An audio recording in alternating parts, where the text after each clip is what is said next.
Hello students, let's start today's lecture. आज का ये लेक्चर रिवीजन लेक्चर है सब्सिडरी बुक्स का। इसमें हम उन सारे कंसेप्ट्स को कवर करेंगे और इस कंसेप्ट के कवर होते ही आप या तो एक रिकॉर्डेड लेक्चर देखिए किसके प्रॉब्लम सॉल्व के नंबरिंग अच्छे से डली हुई है, नहीं तो आप एक एक क्वेश्चन हर कंसेप्ट के ऊपर का सॉल्व करके देखिए। अदरवाइज पूरा रिवीजन किसी काम का नहीं आएगा, बिकॉज थ्योरेटिकली जो प्रैक्टिकल सब्जेक्ट्स हैं उनको आप थ्योरेटिकल रिवाइज करोगे, इस ऑफ कंप्लीटली नो यूज। इस टॉपिक के अंदर कोई भी ऐसे डिफिकल्ट कंसेप्ट नहीं है जो कि समझने जैसा ना हो, तो आराम से चिल मार के बैठिए और कान खोल के सुनते रहिए और एक बार बुक्स जहां से भी आपने रेफर कर रहे हो तो एक बार देखते रहिए। ये हम स्टेट बोर्ड के बुक से रेफर कर रहे हैं ताकि सबके पास रहे, और हमारे नोट्स की बुक से आप क्रॉस वेरीफाई करिएगा जिनके पास हमारे नोट्स हैं। ओके, सो सब्सिडरी बुक्स ये एक प्राइमरी बुक्स है और प्राइमरी बुक्स एग्जैक्टली सब्स्टिट्यूट है जर्नल का। अब ये क्यों आया फिर सब्सिडरी बुक? सब्सिडरी बुक इसलिए आया क्योंकि जर्नल में बहुत बार जो ट्रांजेक्शन किए जाते थे वो सेम ट्रांजेक्शन को या कि रिकॉर्ड करने में उसका टाइम कंज्यूमिंग बहुत ज्यादा होता था। तो सिंप्लिसिटी और वर्कलोड कम करने के लिए, स्पेशलाइजेशन को बढ़ाने के लिए, एफिशिएंसी को इंक्रीज करने के लिए सब्सिडरी बुक का कंसेप्ट लॉन्च किया गया, जिसमें ये सब चीजें काफी कंप्रेस हो गई। जो बड़े बिजनेसमैन होते हैं वो सब्सिडरी बुक्स के थ्रू प्राइमरी बुक्स में एंट्री करते हैं, और जो स्मॉल बिजनेस या मिड साइज बिजनेस रहते हैं जहां पर ट्रांजेक्शन बहुत ज्यादा नहीं रहते, वो डायरेक्टली जर्नल एंट्री का फॉलो करते हैं। होप ये रिवीजन है, तो आप ये मत समझिए कि मैंने कोई कंसेप्ट आपको समझाया। ये देखिए, बिजनेस ट्रांजेक्शन होने के बाद हम इमीडिएटली या तो जर्नल बनाएंगे नहीं तो सब्सिडरी बुक्स बनाएंगे, दोनों को प्राइमरी बुक्स बोलते हैं। सब्सिडरी बुक्स बनाने के बाद same as it is journal बनाओ या सब्सिडरी, उसके बाद ledger, trial balance and final account बनता है। ओके,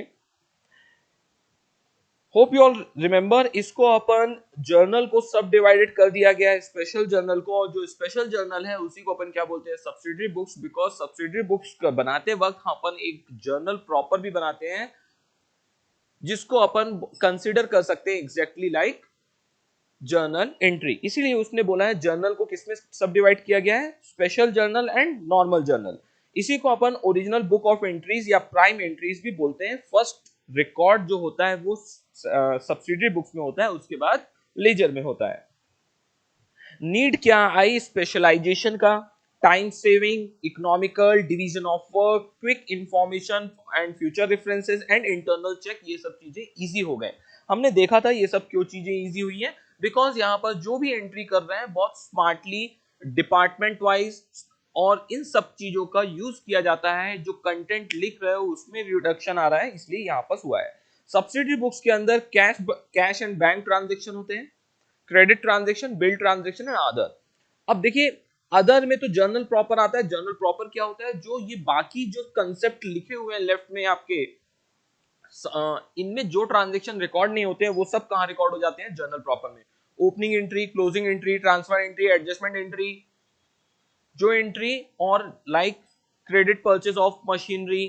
ओके, कुछ ऐसे ट्रांजेक्शन जो कहीं भी इन बुक्स में रिकॉर्ड नहीं होंगे, जो आप देख रहे हो ऊपर सब्सिडरी बुक्स के अंदर, वो सब कहां डाल देंगे हम। और ये कौन से ट्रांजेक्शन होते हैं? रेयर, और rare in the rare case होता है, ये बार बार ट्रांजेक्शन नहीं होते।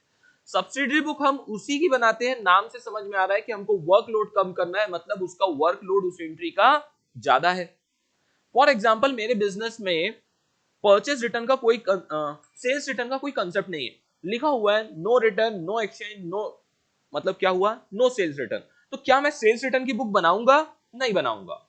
तो ऐसे कोई, अब rare of the rare case में कोई एक सेल्स रिटर्न हो गया तो मैं क्या कर दूंगा? उसको जर्नल प्रॉपर में रिकॉर्ड कर दूंगा।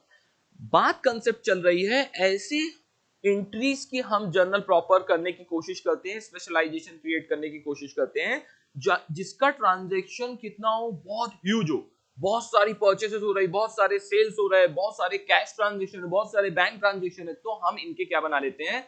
Subsidiary books. क्या गॉट माय पॉइंट? हम किसका बनाएंगे? तो depend upon the nature of business, business policy, subsidiary books में क्या क्या आने वाला है वो डिपेंड करेगा। Got my point? तो कोई जरूरी नहीं है सबके यहाँ purchase return, sales return, purchase book, sales book सब जगह बने ही बने। जैसे आपका बिल ट्रांजैक्शन जिसको बोला जाता है बिल ऑफ एक्सचेंज, या आपके 12th स्टैंडर्ड में बिल ऑफ एक्सचेंज कवर होगा। उसी तरह जैसे आपका कैश बुक और सेल्स बुक होता है, वैसे ही यहाँ पर परचेस बुक एंड क्या रहेगा? Bill receivable book and bills payable book रहने वाला है। नेक्स्ट आता है आपका कैश ट्रांजैक्शन और दूसरा आता है क्रेडिट ट्रांजैक्शन। पहले क्रेडिट ट्रांजैक्शन भी देख लेते हैं। तो नाम हेडिंग में ही लिखा है क्रेडिट ट्रांजैक्शन, मतलब इसके यहाँ कोई भी कैश ट्रांजैक्शन रिकॉर्ड होने वाला नहीं है। तो स्टार्ट करते हैं। Purchase book, sales book, purchase return book, sales return book. अब परचेस बुक के अंदर कैश परचेस भी होता है और क्रेडिट परचेस भी होता है, तो यहाँ कैश परचेस बिल्कुल भी रिकॉर्ड नहीं होगा। कहाँ रिकॉर्ड होगा बच्चों? कैश बुक में रिकॉर्ड होगा। अब वो भी हम देखेंगे, लेकिन यहाँ पर जितने भी purchase book, sales book, purchase return और सेल्स रिटर्न में ट्रांजैक्शन रिकॉर्ड होंगे वो पूरे के पूरे क्रेडिट ट्रांजैक्शन होंगे, मतलब इनके अंदर किसी न किसी पार्टी का नाम आएगा। Hope you all remember. Cash and bank transaction, cash and bank transaction के अंदर ये इतने सारे लिखे, आपको डरने की जरूरत बिल्कुल भी नहीं है। Single column cash book, two bank column cash book, two column cash book, petty cash book. तो इसके अंदर सिर्फ मैंने ऑलरेडी मार्क करके रखा हुआ है, देखो सिर्फ दो ही आप याद रखिए। सिंगल कॉलम बैंक कॉलम को ही मर्ज कर दिया तो क्या बन गया? Two column cash book. Single column cash book को अपन क्या बोलेंगे? कैश अकाउंट, जिसको नहीं ध्यान समझ में आ रहा है। और बैंक बुक को क्या बोलेंगे? Bank account. कोई डिफरेंस नहीं है, जो आपने लेजर में यदि पढ़ा है तो आपको पता होगा। Subject to condition, terms and condition apply. So single column cash book को अपन क्या बोलेंगे? Cash account. और बैंक कॉलम कैश बुक को क्या बोलेंगे? सिर्फ बैंक अकाउंट। जिस प्रकार से वो लेजर बनते हैं वैसे ही लेजर बनेगा, वैसा एज इट इज लेजर बनाना है आपको। सिर्फ हर ट्रांजैक्शन के नीचे क्या लिखना पड़ता है? Narration. Apart from that nothing is difference. कहां? एक कैश अकाउंट में और एक सब्सिडरी बुक्स के कैश बुक में। सो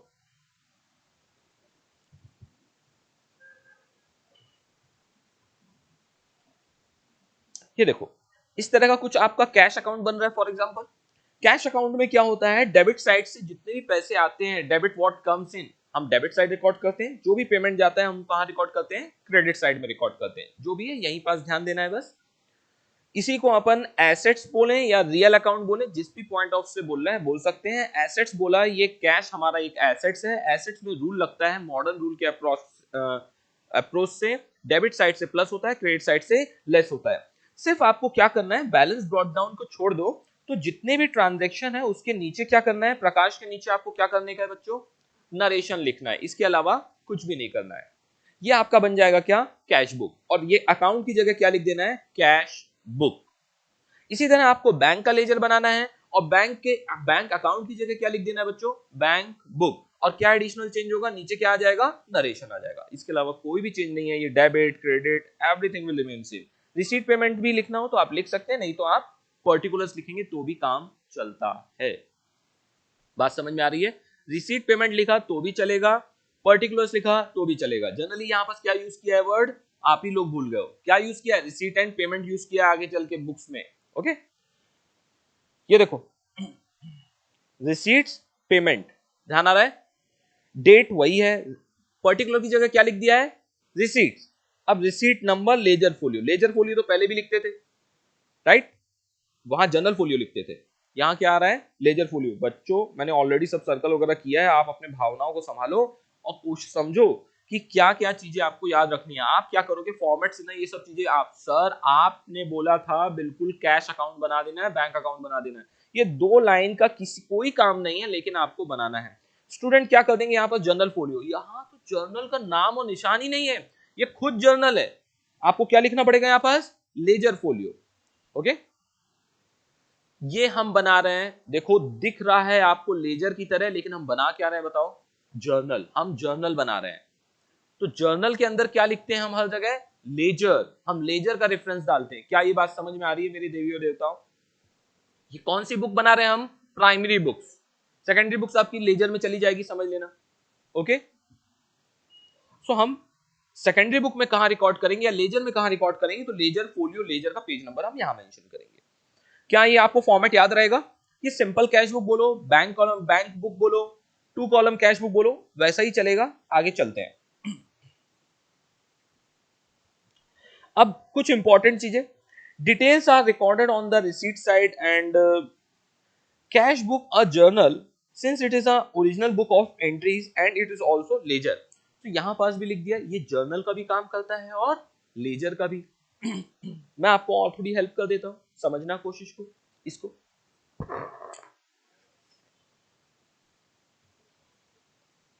जो कैश बुक में जर्नल लेजर का काम करता है, जर्नल में आप कितने बार एंट्री करते थे, ध्यान बताओ। एक बार, एक जर्नल एंट्री पास करते थे। और एक जर्नल एंट्री कितनी बार पोस्टिंग करते थे? दो जगह पोस्टिंग करते थे, याद आ रहा है? सो एक पोस्टिंग ऑटोमेटिकली हो जाती है, आपको सिर्फ क्या करनी है, दूसरी पोस्टिंग करनी है। तो मतलब हम क्या बना रहे हैं, बहुत मिक्स एंड मैच चीज बना रहे हैं, तो आपको डरने की जरूरत नहीं है, आपने पहले ऑलरेडी पढ़ा हुआ है। सो यहां पास आपका कैश बुक भी रिकॉर्ड हो रहा है एंड हाफ लेजर भी रिकॉर्ड हो रहा है। जैसे मैं आपको बताऊं, अभी हमने देखा, हमने ये ट्रांजैक्शन देखा, कैश अकाउंट या कैश बुक बोलो इसको। अभी कैश का हम ये एंट्री पास करते तो क्या पास करते, Suresh account debit to cash, journal entry pass करते। फिर क्या करते हम, रुको मैं पास भी कर देता हूं, क्या पास करते, सुरेश टू कैश। फिर क्या करते, सुरेश अकाउंट में कैश अकाउंट में आके क्या लिखते, बाय सुरेश, बाय सुरेश लिख दिया। क्या लिख दिया, बाय सुरेश। अभी बताओ, ये लेकिन ये जर्नल था, ये लेजर था, लेकिन यहां पास ये लेजर के साथ साथ क्या है, ये जर्नल भी है।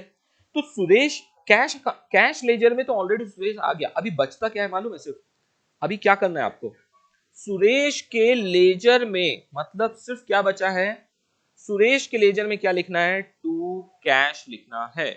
सुरेश के लेजर में क्या लिखना है, सिर्फ और सिर्फ टू कैश लिखना है। बात समझ में आ रही है? मतलब क्या बचता है, आपको क्या क्या करना पड़ता है, पहले जर्नल एंट्री करना पड़ता है, वहां एक एंट्री करोगे, लेजर में क्या करते हो, दो जगह पोस्टिंग करते हो। तो उसमें से क्या क्या हो गया मालूम है, जब आप सब्सिडरी बुक्स बनाते हो, जर्नल भी कंप्लीट हो गया है एंड हाफ लेजर कंप्लीट हो गया, बचता क्या है, और अनदर हाफ लेजर। इसका कोई भी रिवीजन से लेना देना नहीं, मैं यहां कंसेप्ट समझाने की कोशिश करो, क्या बात समझ में आ रही है? सिर्फ और सिर्फ क्या बचा है, ये कैश था और ये सुरेश था, तो मतलब जर्नल एंट्री भी हो गई, कैश लेजर भी बन गया, बचता क्या है, सुरेश के लेजर में इफेक्ट देना। क्या मेरी भावना आप तक पहुंच पाई है? ठीक है, चलो चलो चलो। मैं वापस आता हूं यहां पास। सर आपने बताया, अब समझ में आ रहा है, हमको कैश अकाउंट बना देना है, बैंक अकाउंट बना देना है, सिर्फ वहां पास रिसीट एंड पेमेंट लिखना है। कैश अकाउंट के बगल में क्या आएगा, रिसीट नंबर, डेबिट साइड में रिसीट हो रही है तो क्या आएगा, रिसीट नंबर और लेजर फोलियो। पेमेंट साइड में क्या आएगा, वाउचर नंबर, लेजर फोलियो। समझ में आ रहा है क्या? दो नए कॉलम मैंने बताए हैं, भूलोगे क्या? नहीं, एक्चुअली एक ही कॉलम है, एक साइड रिसीट नंबर है और दूसरी साइड वाउचर नंबर है। बात समझ में आ रही है? अब टू कॉलम कैश बुक में क्या करेंगे, कैश एंड बैंक को दोनों को जोड़ देंगे, तो जो अमाउंट कॉलम है वो कितने बन जाएंगे, दो, एक कैश कॉलम और दूसरा बैंक कॉलम। हम वर्कलोड कम कर रहे हैं ना बच्चों, तो एक ही। अब यहां बस क्या किया जाता है, मैंने जितनी भी चीजें बताई हैं इसमें एक पर्सन अपॉइंट किया जाता है। आप आज से सिर्फ परचेज बुक संभालोगे, आप सेल्स बुक, आप काम करो, हमारे यहाँ परचेज रिटर्न और सेल्स रिटर्न कम होता है, आप दोनों संभाल लेना, ये दो बुक्स संभालेगा, नहीं तो दोनों अलग अलग कर देते हैं, वो भी ज्यादा है। आपको बोल दिया कैश ट्रांजैक्शन बहुत ज्यादा होगा, बताओ क्या करेंगे, तुम सिर्फ कैश बुक संभालोगे तो क्या बनाएंगे, एक सिंगल कॉलम कैश बुक, और आप सिर्फ बैंक कॉलम बनाओगे तो आपके लिए बैंक कॉलम कैश बुक। समझ में आ रहा है क्या? लेकिन कैश और बैंक का इतना भी वर्कलोड नहीं है, तो हम क्या कर देंगे, एक ही इंसान को बोल देंगे चलो तुम ही कैश बुक भी बनाओ, तुम ही बैंक बुक भी बनाओ, तो वो क्या करेगा, टू कॉलम कैश बुक बना देगा। और एक है मैं, छोटा सा एम्प्लॉय नौकर इस कंपनी का, तो उसको बोल देंगे क्या, तुम एक काम करो, ये कंपनी के ना बड़े बड़े छोटे छोटे जो खर्चे रहते हैं ना, ये बार बार आके ना ये राजा लोगों को मत पूछो, क्या करो, ये छोटे छोटे ट्रांजेक्शन तुम ही कर लेना और हमको लास्ट में बिल लाके टोटल करके दे देना। तो मुझ जैसे छोटा इंसान क्या करेगा, क्या बनाएगा, पिटी कैश बुक, और उसी को थोड़ी देर बाद क्या बोलोगे आप, एनालिटिकल पिटी कैश बुक। नाम से समझ में आ रहा है एनालिटिकल का मतलब क्या होता है, इतना डिटेल में कि उसकी एनालिटिकल मतलब एनालिसिस की जा सकती है। समझ में आ रही है? आ रही बात समझ में? मैं उम्मीद करता हूं सब ऐसे से हाँ हाँ। चल अब आगे चलें, क्या ये बात समझ में आ रही है, कुछ आ रही है ना? आ जाओ अभी एक बार सब चीजें देखते हैं, इसीलिए यहां पर चिक चिक के बोला है, cash book serves dual purpose of journal as well as half ledger. समझ में आ रही बात, हाफ लेजर क्यों बोला, अभी समझाया। ठीक है, सिर्फ एक साइड का इम्पैक्ट, एक इम्पैक्ट दे देता है डेबिट या क्रेडिट का, लेकिन दूसरा डेबिट या क्रेडिट का इम्पैक्ट रह जाता है।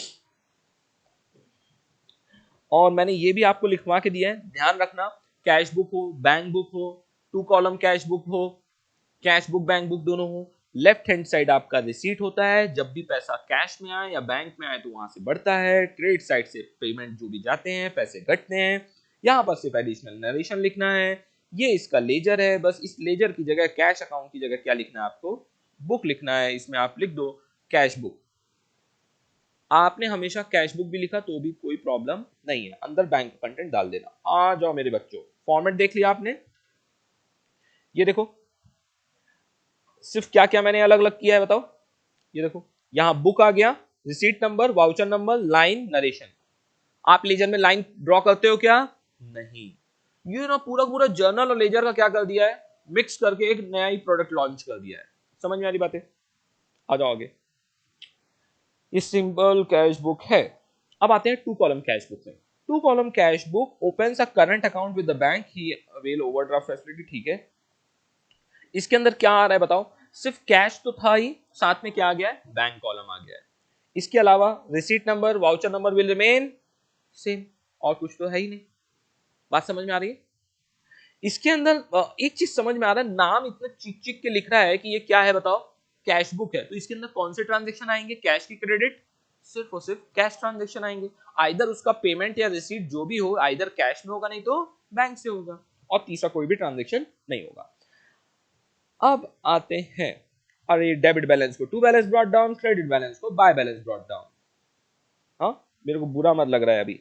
अब आते हैं यहाँ पास चेक के ऊपर। चेक के ऊपर यहाँ बहुत ज्ञान दिया हुआ है। चेक के ऊपर पूरा ज्ञान लेते थे। जब जब इस दुनिया में चेक मिलता था आपको, तब तब आप जनरल एंट्री करते थे। देखो चेक बहुत टाइप के होते हैं, एक अकाउंट पे ही चेक होता है, क्रॉस चेक जिसको बोला जाता है। ठीक है, लाइन बाय लाइन चलते हैं। जब भी आपको आज तक चेक आता था तो आप क्या एंट्री पास करते थे, cheque bank account debit to party account. हमेशा नीचे पार्टी का अकाउंट लिखा ही जाएगा, कुछ भी हो जाए। क्यों? क्योंकि जिससे चेक आया है, चेक जब कोई दे रहा है तो उस पार्टी का नाम होना ही चाहिए। कैश पर चेक से परचेस वगैरह भी हो सकता है, कोई प्रॉब्लम नहीं है। लेकिन रियल लाइफ में मैं आपको समझा दूं, जब चेक आता है रियल लाइफ में, आप भी कभी भी एंट्री डायरेक्टली उस परचेस और कैश से नहीं करोगे। क्यों, मैं बताता हूँ। आरटीजीएस एनईएफटी अलग है, मैं बात कर रहा हूँ चेक का। क्योंकि कोई भी चेक हो, उसको क्लियर होने में कितने टाइम लग जाता है, दो से 3 दिन लग जाता है, आइडियली 2 दिन लगते हैं। ठीक है, तो हमेशा हमको क्या करना पड़ता है, पहले क्रेडिट परचेस की मैं बात, सेल की बात करता हूँ। आप बेच रहे हो तो आप पहले क्रेडिट सेल रिकॉर्ड करोगे, उसके बाद उसके चेक का एंट्री रिकॉर्ड करोगे। नहीं तो पता ही नहीं चलेगा आपको कि किससे चेक आया था। 2 दिन बाद चेक बाउंस हो गया तो, समझ में आ रही है बातें? इसीलिए हाँ, बियरर चेक वगैरह के केस में कर देते हैं। अब आओ, अब रियल लाइफ से छोड़ते हैं, अभी अपन बुक की लाइफ में आते हैं। एक होता है क्रॉस चेक, मतलब क्रॉस कर दिया, लेफ्ट हैंड साइड में डबल ये लाइन ड्रॉ कर दी, उसको बोलते हैं अपन क्या, क्रॉस चेक। या उसी के अंदर कभी कभी अकाउंट लिखा रहता है, अकाउंट पे ही लिखा रहता है, या कि डबल लाइन होना कंपलसरी है। आ रही बात समझ में? ये चेक इस लाइन से यदि फटा हुआ रहा तो आपका चेक कभी भी इन कैश नहीं होगा। समझ में आ रही बातें? यहां से ये फटा हुआ नहीं होना चाहिए। फट भी गया है तो फिर वो चेक अकाउंट पे ही चेक बाय डिफॉल्ट करना पड़ेगा, तब भी बैंक वाले मानेंगे नहीं।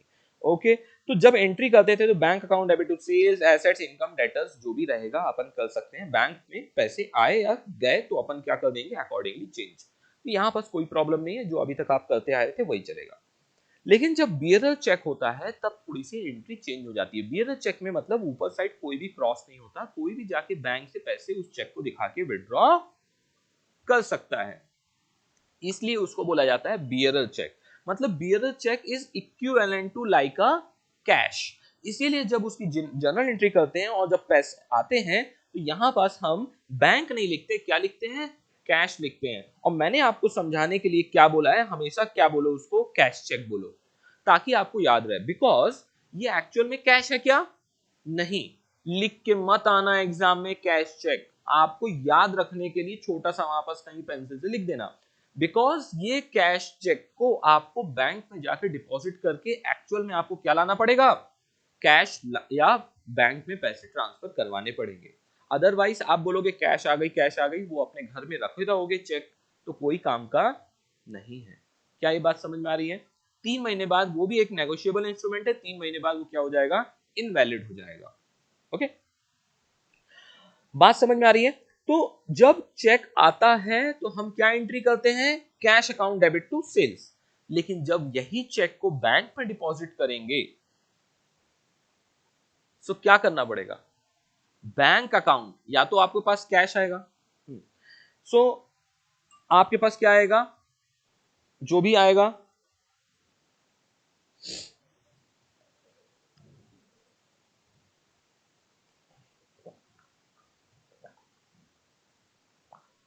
ये चेक को आपको क्या करना पड़ेगा, ये कैश ना कैश चेक है। देखो अब मैं रियल लाइफ में बता रहा हूं, समझ लो आपने क्या किया होता, चेक आया, ओहो ये सोचा बच्चा कौन कौन सी पेन है, एक भी इज्जतदार पेन नहीं है, पिंक कलर, चलो कोई बात नहीं। जब आपको ये कैश चेक आया तो ये क्या एक्चुअल में कैश है? नहीं। तो अभी आपको क्या करना पड़ेगा बताओ? बैंक में डिपॉजिट करना पड़ेगा। तो बैंक में पैसे आएंगे, बैंक अकाउंट डेबिट टू ये कैश चेक क्या होगा आपका, जाने वाला है। समझ में आ रहा है क्या बात? तो हमेशा जब भी ये एंट्री होगी तो उसके बाद कभी कुछ दिनों के बाद ये एंट्री होने वाली है। आपको मैंने ये सब भर भर के बताया है। चेक डिसऑनर्ड, प्लीज मेरा रिक्वेस्ट है एक बार इसको टूर टूर के देखें। देखो स्क्रीन में ही देखो, आपके बुक्स तो कोरी कोरी होंगी, या कुछ लोग ने लिखा होगा उस दिन भी यही टॉन्ट किया होगा, तो लिखा है, दिख रहा है।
क्या समझ में आ रहा है? कुछ चीजें याद आ रही हैं आपको?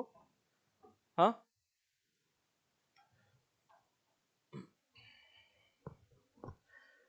जब जब बियरल चेक आएगा तब तब हम को क्या एंट्री करनी है? पहली, cheque account debit to Ramesh, जो भी cash account debit to Ramesh. अब एक्चुअल में कोई पार्टी से चेक आता है तो आप जल्दी अच्छे से फील कर लेते हो, तो हमें कोई रमेश ने हमको चेक दिया तो हम क्या लिखेंगे? Cash cheque account debit to Ramesh.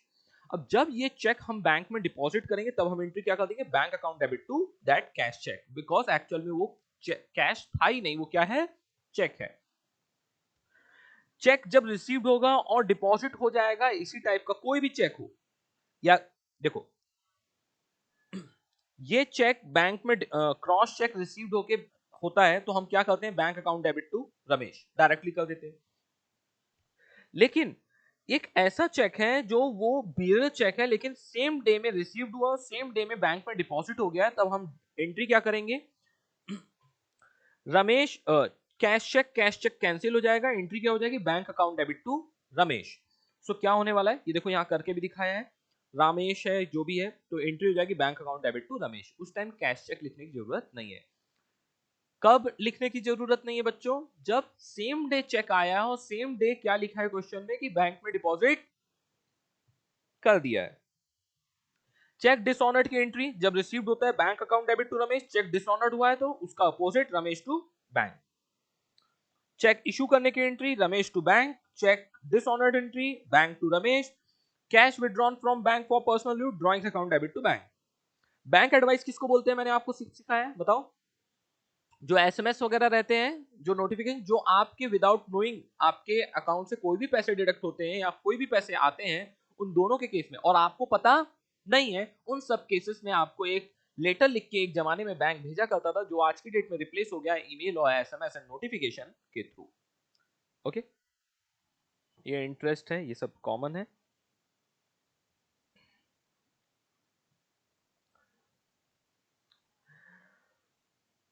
आ जाओ अभी कॉन्ट्रा एंट्रीज।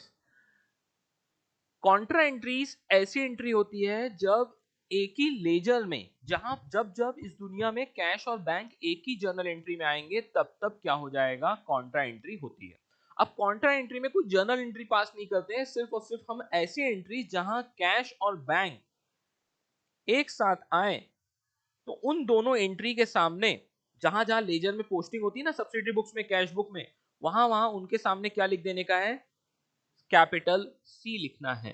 कौन से कॉलम में लिखोगे बताओ, ले, लेजर फोलियो के कॉलम में लिख दोगे कैपिटल सी, इसके अलावा कुछ भी इस कंसेप्ट में नहीं है। क्यों है, बिकॉज ऐसे एंट्री समझ में आए कि इसका जो पोस्टिंग मैंने बताया था ना, जब आप यहां पोस्ट करते हो तो सिर्फ एक ही जगह पोस्ट होता है, नहीं, यहां कहां हो जाता है, दोनों इसी में हो जाती है पोस्टिंग। क्योंकि आप जब टू कॉलम कैश बुक बनाते हो, जैसे अब आपको एग्जांपल दें, आपने कैश विड्रॉ किया या कैश डिपॉजिट किया, तो क्या एंट्री होती है कैश विड्रॉ की, आपके पास क्या आएगी, कैश आएगी, cash account debit to bank, cash deposit करोगे bank account debit to cash. तो इसमें क्या हो रहा है, बार बार एंट्री कैश और बैंक एक साथ आ रहा है। ओके, तो इनको बोलते हैं अपन कॉन्ट्रा एंट्रीज। तो एक कैश डिपॉजिट हो गया, एक कैश विड्रॉवल हो गया, और तीसरा कौन सा है, बियरल चेक, जब जब या तो सेम डे रिसीव्ड होके सेम डे डिपॉजिट हुआ तो ये एंट्री नहीं आएगी। कब आएगी, जब एक डिफरेंट डेट को बियरल चेक मिला है और डिफरेंट डेट को जब हमने बियरल चेक को डिपॉजिट किया है, तब ये एंट्री आने वाली है। ध्यान दिलाऊं आपको, ये देखो, जब बियरल चेक को हम कोई डिफरेंट डेट को डिपॉजिट करते हैं तो एंट्री क्या होती है, bank account debit to cash cheque. Bank account फिर से आ गया, बैंक भी आ गया, कैश भी आ गया, इसलिए इसको क्या बोलते हैं अपन, कॉन्ट्रा एंट्रीज के अंदर कवर किया जाएगा। कॉन्ट्रा एंट्रीज में कुछ भी और यूनिक नहीं है। तो यहां भी लिखा है, देखो, कैपिटल लेटर सी से लेजर फोलियो कॉलम में अपन को लिखना है।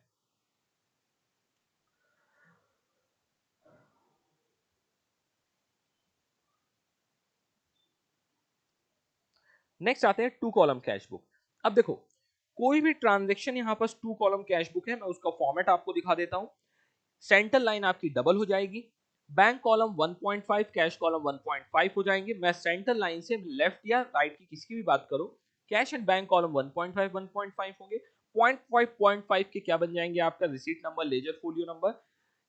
डेट सेंटीमीटर आपका क्या हो जाएगा, 1 सेंटीमीटर। हमेशा इसकी लाइन कितनी छोड़नी है, डेट पर्टिकुलर्स के लिए, रिसीट के लिए हमेशा 2 लाइन्स छोड़नी है, बिकॉज यहाँ पास कैश लिखने के बाद आपको रुपये का सिंबल भी लिखना जरूरी होता है, बिकॉज इसमें फिगर्स आने वाले हैं। क्या ये बात समझ में आ रही है, ये जगह बहुत कम पड़ती है। ऊपर भी आपको 2 लाइन्स छोड़नी है, कोशिश किया करिए कि कोई भी आप नोटबुक की मार्जिन लाइन को यूज नहीं करेंगे। ओके, वो किसके लिए रहती है, एग्जामिनर या चेकर के लिए रहती है। लेफ्ट एंड टॉप मार्जिन में कुछ ना लिखें। आपको जगह कम पड़ रही है तो आप 2 पेजेस का यूज कर सकते हैं। जनरली हमने बहुत सारी प्रैक्टिस की है कि उसमें 2 पेज की जरूरत नहीं पड़ेगी, लेकिन आपको 2 पेज की जरूरत कब पड़ सकती है वो भी मैं एक्सप्लेन कर रहा हूँ। जब आप डिटेल में नरेशन लिख रहे हो ना, और जब नरेशन के साथ प्रैक्टिस कर रहे हो, तो प्लीज ध्यान रखिए। और जितना भी प्रैक्टिस करना है, जब कॉलेज के पेपर होते हैं या क्लासेस के पेपर होते हैं, उनके पेपर की साइज और शेप और लाइन की विड्थ डिफरेंट रहती है, तो मेरा रिक्वेस्ट है, अब आप अपने आप को उसके अकॉर्डिंगली एडजस्ट पहले से कर लीजिए। फाइनल पेपर में जाने के टाइम पे अपने पेपर का आपने प्रैक्टिस किया है सिंगल पेपर में, और आप एग्जाम हॉल में आप बोलोगे मेरे को कंप्रेस्ड मिल रहा है, अब मैं 2 साइड में करूंगा, आपको जमता नहीं है। जो भी प्रैक्टिस करनी है पहले से करके रखो, वैसे पेपर की प्रैक्टिस कर लो अभी से। समझ में आ रही है बातें, तो आपके अभी यूनिट टेस्ट वगैरह रहते हैं, वहां रिसर्च करो, वहां गंदा फंदा करो, सब करो, प्रैक्टिस कर लो, लेकिन फाइनल पेपर में कोई भी कमजोरी नहीं। 11th स्टैंडर्ड के प्यारे प्यारे नन्हे मुन्ने बच्चों को मैं अभी फिर से याद दिला दूं दोबारा, कि आपके जितने भी एग्जाम्स होते हैं 11th स्टैंडर्ड में, यूनिट टेस्ट, टर्मिनल, जो भी आप बोलो बीच में, और फाइनल, ये सबके मार्क्स को टोटल किया जाता है। जो मार्क्स आए हैं डिवाइड बाय कितने मार्क्स का पेपर हुआ है, और उसका एवरेज आउट करके आपको मार्क्स दिए जाते हैं। तो अपने आप को संभालते रहिए, हर पेपर आपके लिए इंपॉर्टेंट है, जिसको ना पता हो। दूसरा, एग्जाम्पल के लिए बोलना चाहूंगा, वैसे आएंगे नहीं, जिनके आएंगे उनके लिए ज्यादा कंसर्न है, जिनके नहीं आते तो फिर तो वो बस सुन लो कहानी की तरह। आपको 100 मार्क्स आ भी गए, आपने बहुत मेहनत की, आपको 100 मार्क्स कहाँ आ गए, फाइनल एग्जाम में, तो भी आपके मार्कशीट में 100 मार्क्स लिख के नहीं आएगा, एवरेज आउट करके आपके कम मार्क्स आएंगे। जिन्होंने भी मेहनत की है, बहुत ही वो नसीब वाले होते हैं जिनको यूनिट टेस्ट और बीच के जितने भी टर्मिनल एग्जाम्स एंड ऑल होते हैं उन सब में आउट ऑफ मार्क्स आते हैं। ऐसे कुछ नसीब वाले स्टूडेंट आपके सीनियर रह चुके हैं इसी क्लास में। हम आपसे भी उम्मीद करते हैं कि आप कभी कभी हमको भी ऐसा सौभाग्य प्राप्त होगा कि हम आपके मार्कशीट में भी ऐसे मार्क्स देख पाए। अच्छी बात है, तुम्ही से बस उम्मीद थी मेरे को। आ जाओ, पप्पी भी दे देता हूँ। भाई यार, अरे अच्छी बात है ना भाई, मैं तो मजाक कर रहा था। हमेशा क्या होता है ना, तुम जिससे उम्मीद रहती है ना वो हमारी उम्मीदें तोड़ देते हैं, हम उम्मीद नहीं रखते ज्यादा इसीलिए। ठीक है। आ जाओ, फॉर्मेट समझ में आया क्या टू कॉलम कैश बुक का? मैं यहाँ पास इतना टाइम क्यों दे रहा हूँ, कुछ लोग बताओ। क्योंकि इस पूरे चैप्टर में दो ही जगह इंपॉर्टेंस है, एक है टू कॉलम कैश बुक और दूसरा उसके बाद है एनालिटिकल पिटी कैश बुक। इसके अलावा कहीं पास कोई भी कंसेप्ट नहीं है। तो मैं उम्मीद करता हूं आपको ये समझ में आ रहा होगा।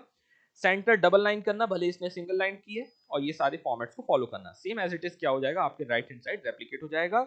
नरेशन लिखा है, लाइन ड्रॉ है, मैंने पहले भी आपको ये सब चीजें बता दी हैं, तो मैं उम्मीद करता हूं आपको ये सब चीजें याद रहेंगी।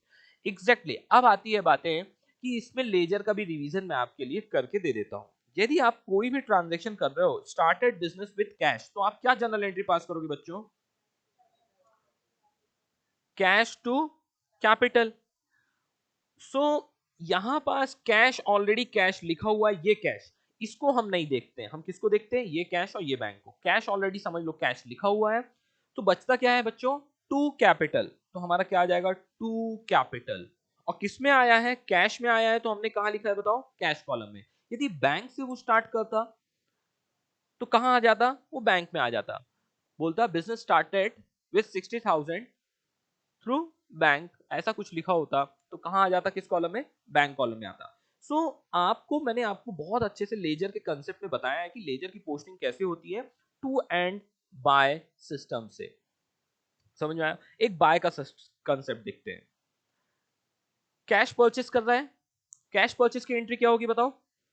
Purchase account debit to cash. So ये क्या आ जाएगा? By purchase. क्या ट्रीट करो इसको, क्या लिखा है? By purchase. अब कैश कैश ऑलरेडी लिखा हुआ है, बचता क्या है? By purchase. बताओ कहां लिखूं, debit side credit side? Credit side आता है, क्या आएगा? By purchases account. Okay, being cash purchase, amount कहां आएगा? आपके कैश कॉलम में आ गया। समझ में आ रही बातें? चलो, अभी मैं एक कॉन्ट्रा एंट्री आपको दिखाना पसंद करूंगा। बताओ, cash deposited into bank of India, क्या एंट्री होगी बताओ इसकी? कैश डिपॉजिट किया है हमने, तो हमारे यहां से कैश जाएगी, तो कैश क्या होने वाली है? क्रेडिट। और कौन है रिसीवर इस कैश का? Bank is the receiver of the cash, तो बैंक अकाउंट क्या होगा? डेबिट। इस ट्रांजैक्शन में देखो, अब आप कॉन्ट्रा एंट्री क्यों कर रहे हैं, क्या है समझो।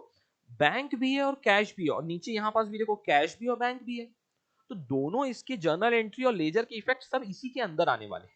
इसीलिए हम क्या करने वाले हैं, जहां पास बाय बैंक लिखा है तो बाय बैंक लिख दो, और टू कैश लिखा है तो टू कैश। टू कैश कहां आएगा बताओ?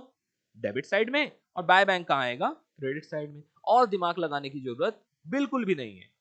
अब जब आपने बाय बैंक, अब लेकिन थोड़ा सा दिमाग लगाना, थोड़ा सा दिमाग यहां पास लगाना अभी। अब आपने बाय बैंक लिख दिया, बाय बैंक आपने लिख दिया। बताओ, बाय बैंक लिख दिया, सोच के देखो, बैंक लिखा है तो बैंक कॉलम में नहीं आएगा ये। आप बैंक के लेजर के अंदर बाय बैंक लिखते थे क्या? बैंक लेजर के अंदर बैंक आता है क्या कभी? नहीं आता। ये ध्यान आ रहा है? ये कंसेप्ट बस इतना छोटा सा समझ में आया, लेजर की मैं बात कर रहा हूं। यदि आपका लेजर है बैंक का, या कैश के लेजर के अंदर कैश आता है क्या कभी? कभी नहीं आ सकता। जिसका लेजर बना रहे हो उसी का नाम उसी के अंदर नहीं आ सकता। मतलब एंट्री आप क्या कर रहे हो? Cash account debit to cash account, bank account debit to bank account. देखो मैं यहां लिख दूंगा ना, तो क्या एंट्री हो जाएगी? Bank account debit to bank account. ऐसी कोई एंट्री हो सकती है क्या? नहीं। इसीलिए नेचुरल है, फिर से रिपीट कर रहा हूं बच्चों, जब बाय बैंक लिखा है तो डेफिनेटली कहां आएगा? वो कैश कॉलम में आएगा। और जब यहां पास जब टू कैश लिखा है तो कहां आएगा? बैंक कॉलम में आएगा। और ये देखो उसने कॉन्ट्रा एंट्री सीसी लिख दिया है वहां पास। अब दूसरी चीज, अब एक और दूसरा कंसेप्ट देखो, आप इस लॉजिक से देख सकते हो, वैसे यही लॉजिक परफेक्ट है, एग्जाम में यही काम आएगा। दूसरा, आपके यहाँ बताओ, ये पैसे यहाँ से क्या हो रहे हैं, जा रहे हैं और यहाँ से आ रहे हैं, ये प्लस है और ये माइनस है। बताओ आपके यहाँ से कैश क्या हो रहा है, जा रही है। तो अपन कहाँ लिखेंगे, कैश कॉलम में, कहाँ, क्रेडिट साइड में कैश कॉलम में लिखेंगे क्योंकि कैश जा रही है। और बैंक कॉलम में कैश, बैंक में पैसे आ रहे हैं, तो हम कहाँ लिखेंगे, रिसीट साइड बैंक कॉलम में लिखेंगे। ठीक है, और बहुत सारे मैंने बताए हैं, लेकिन मैं यहाँ रिवीजन में लिमिटेड चीजें ही कवर करता हूँ। ठीक है, अच्छा, यदि टू बैलेंस ब्रॉट डाउन होता, बैलेंस पॉजिटिव होता, तो हम टू बैलेंस ब्रॉट डाउन लिखते हैं। यदि बैंक ओवरड्राफ्ट होता तो हम क्या लिखते हैं, बाय बैलेंस ब्रॉट डाउन। इसी तरह लास्ट में भी बाय बैलेंस कैरिड डाउन है, तो इसी तरह दोनों कॉलम की जो कैश बैलेंस है उसको इस तरह लिखते हैं। और कोशिश करिए ये भी लिखना भूलना मत, नहीं तो स्टूडेंट यहाँ पास से क्या करता है, क्वेश्चन को एंड कर देता है। तो कोशिश करिएगा ये चीज को भी याद रखिएगा। उम्मीद करता हूं टू कॉलम कैश बुक में अभी कुछ बचा क्या, आगे चले।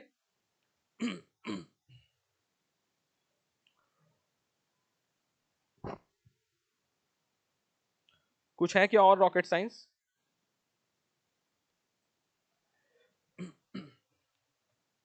एक ये वाली एंट्री देख लेते हैं, बहुत बार हर जगह आती है, ये आ जाएगी तो आपने इसको रिवाइज नहीं किया तो आपसे गड़बड़ हो जाएगा।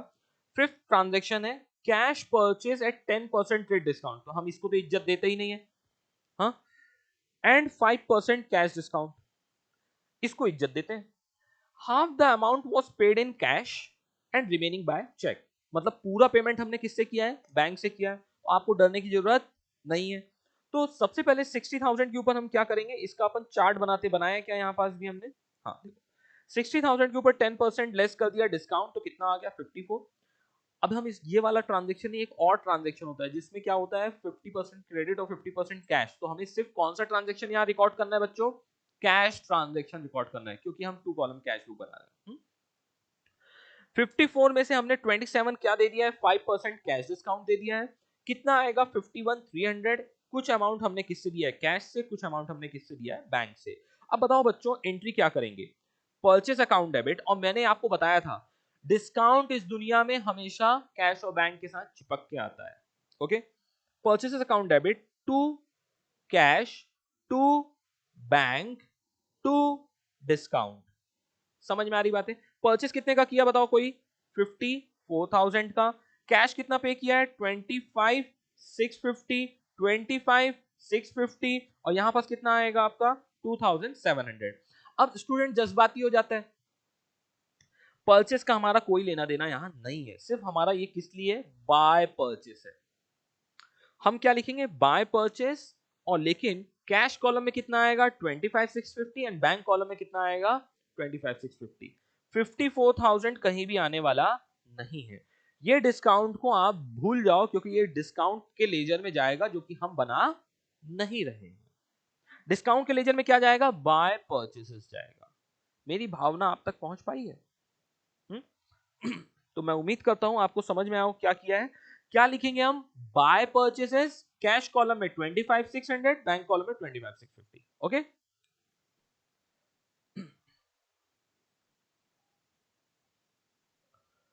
दिखा भी दें यहां पास, कहां है बाय परचेसेस, देखो ये देखो। कुछ कुछ बुक्स में आगे चल के भविष्य में आपको डिस्काउंट कॉलम मिलेगा, यहां कुछ भी बनाना नहीं है, ऐसा कहीं कुछ लिखा नहीं है। बाय परचेसेस 25,650, 25,650, आपको कुछ भी इसके अलावा लिखना नहीं है, जज्बाती नहीं होना, 54,000 कहीं भी नहीं आएगा। चले आगे, देखो कैश बैलेंस लिखा है एंड बैंक बैलेंस लिखा है, स्क्रीन में देखो, cash balance and bank balance. Cash balance का हमेशा क्या रहता है, डेबिट बैलेंस, पॉजिटिव बैलेंस रहेगा, कोई खून भी कर दे आपका तब भी वो क्रेडिट बैलेंस नहीं हो सकता, तो वो क्या आएगा, टू बैलेंस ब्रॉट डाउन। लेकिन यहाँ बैंक बैलेंस ने लिखा है, क्या लिखा है, बैंक ओवरड्राफ्ट, इसलिए ये balance to balance brought down नहीं रहेगा, क्या बन जाएगा, बाय बैलेंस ब्रॉट डाउन। इसका मतलब ये कौन सा बैलेंस बन गया, क्रेडिट, और ये कौन सा बैलेंस है आपका, डेबिट, इसलिए ये कहां आएगा, क्रेडिट साइड, क्रेडिट लिखा है तो क्रेडिट साइड, डेबिट लिखा है डेबिट। क्या बताता हूँ, क्या पढ़ा रहा हूँ, वाह। सो आओ देखो, received from Neha cash 1700 and a bearer cheque ₹500। अब जो कैश आ गया तो उसकी एंट्री तो आपको पता है, क्या एंट्री होगी बताओ इसकी पूरी journal entry, anyone, bank account debit, cash account debit to, और मैं इस बैंक को कट करके लिखूंगा कैश चेक। ये सबसे ज्यादा कंफ्यूजिंग एंट्री है, क्योंकि आप दो बार कैश को डेबिट नहीं कर सकते हो, एक ही बार करोगे। और पूरी की पूरी एंट्री क्या होने वाली है, मैं पूरी की पूरी एंट्री बता रहा हूं, कैश टू नेहा, और अमाउंट कितना आएगा, 2200। बाद में स्टूडेंट बोलता है क्या हो गया ये बाय कैश है, कैश से मतलब नहीं, बचा क्या, टू नेहा। नेहा के केस में हम क्या लिख देंगे यहां पास, टू नेहा 2200। इसमें से लेकिन क्या है, बियर चेक है, क्या है, एक बियर चेक, इसलिए मैंने अलग अलग लिखा था। ये 500 आता और ये 1700 आता। अब लेकिन ये कुछ दिनों के बाद, check received on 2 March deposited into bank. अब इसमें से एक चेक था जो कैश चेक था, हमने बैंक में डिपॉजिट किया, तो एंट्री क्या हो जाएगी, bank account debit to cash check, लेकिन कितना, 500। अब क्या लिख दो, बाय बैंक और टू कैश, समझ में आ रहा है, लेकिन अमाउंट क्या आएगा, 500, 2200 नहीं। ओके, और दो बार आप एंट्री नहीं करोगे।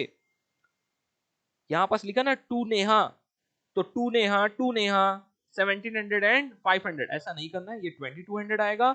लेकिन आप देखो बाद में जो ये 500 है, ये कॉन्ट्रा मैं इस तरह बताना चाह रहा हूं बस, 500, और ये देखो ये contra 500, by bank to cash. क्या मेरी बात आप तक पहुंच पा रही है, क्या अलग था इसमें और क्या अलग है इसमें। ये देखो मैं इसका इंतजार कर रहा था, इन सब एंट्रीज को ना मार्क करके रखो बच्चों। ये देखो चिक चिक के, आधा कैश उसने दिया और आधा क्रेडिट ट्रांजैक्शन मार दिया।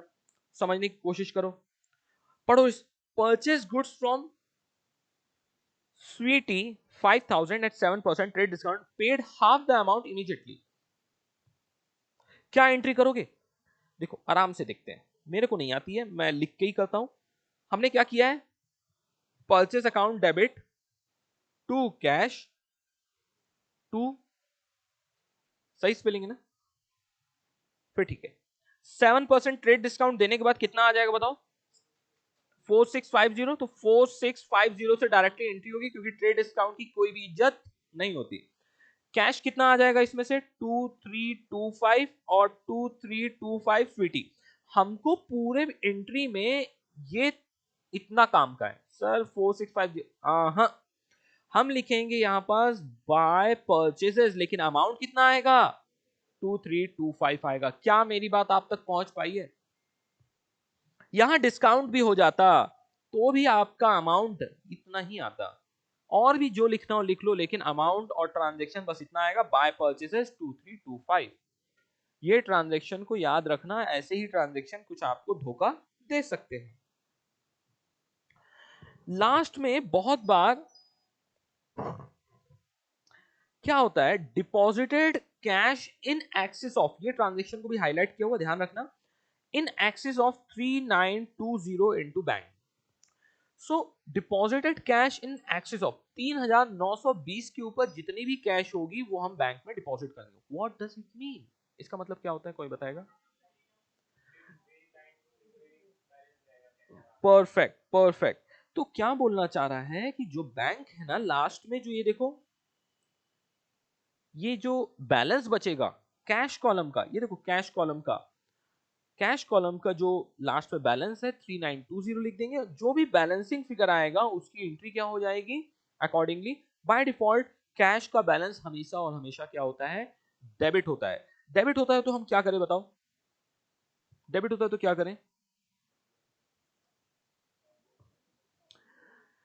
सो समझो, बैलेंस हमारा हमेशा डेबिट होता है। सो हमें जितना भी एक्स्ट्रा 3920 के ऊपर का बैलेंस होगा हम उसका क्या करेंगे, बैंक में डिपॉजिट करेंगे। और जैसे ही पैसा बैंक में डिपॉजिट किया जाता है उस वक्त एंट्री क्या की जाएगी बताओ,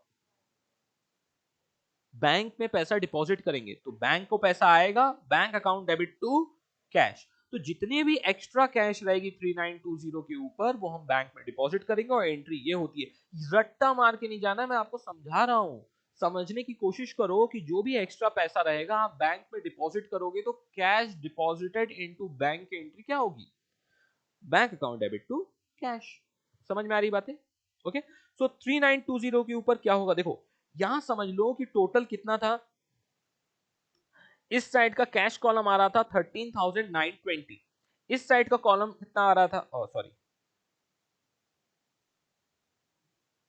ठीक है, जो भी समझो, आओ। सो बैलेंस कितना आ रहा था 13,920, कितना आ रहा था बैलेंस, आ रहा था कितना बैलेंस आ रहा था 13920। तो क्वेश्चन ने बोला है इसमें से 3920 कैश रखो और बाकी जो 10,000 है कैश उसको कहां रखो, बैंक में डिपॉजिट करो। इस ट्रांजेक्शन से यही समझ में आता है।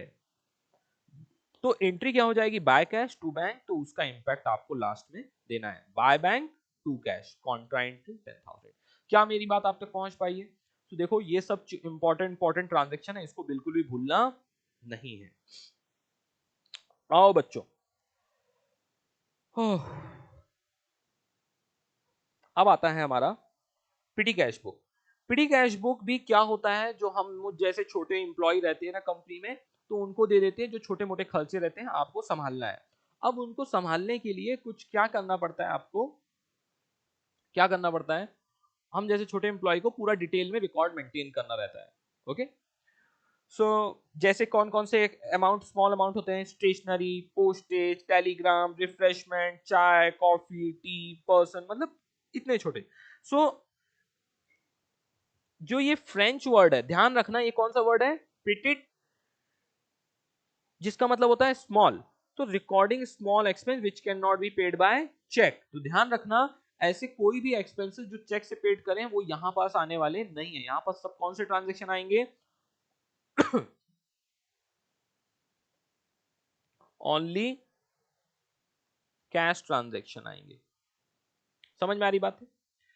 और जो ये बुक्स मेंटेन करता है उसको क्या बोलते हैं, पीटी कैशियर। और जो कैश इसको मिलती है, किससे मिलती है, हेड कैशियर से। तो यहां सारे वर्ड्स याद रखिएगा।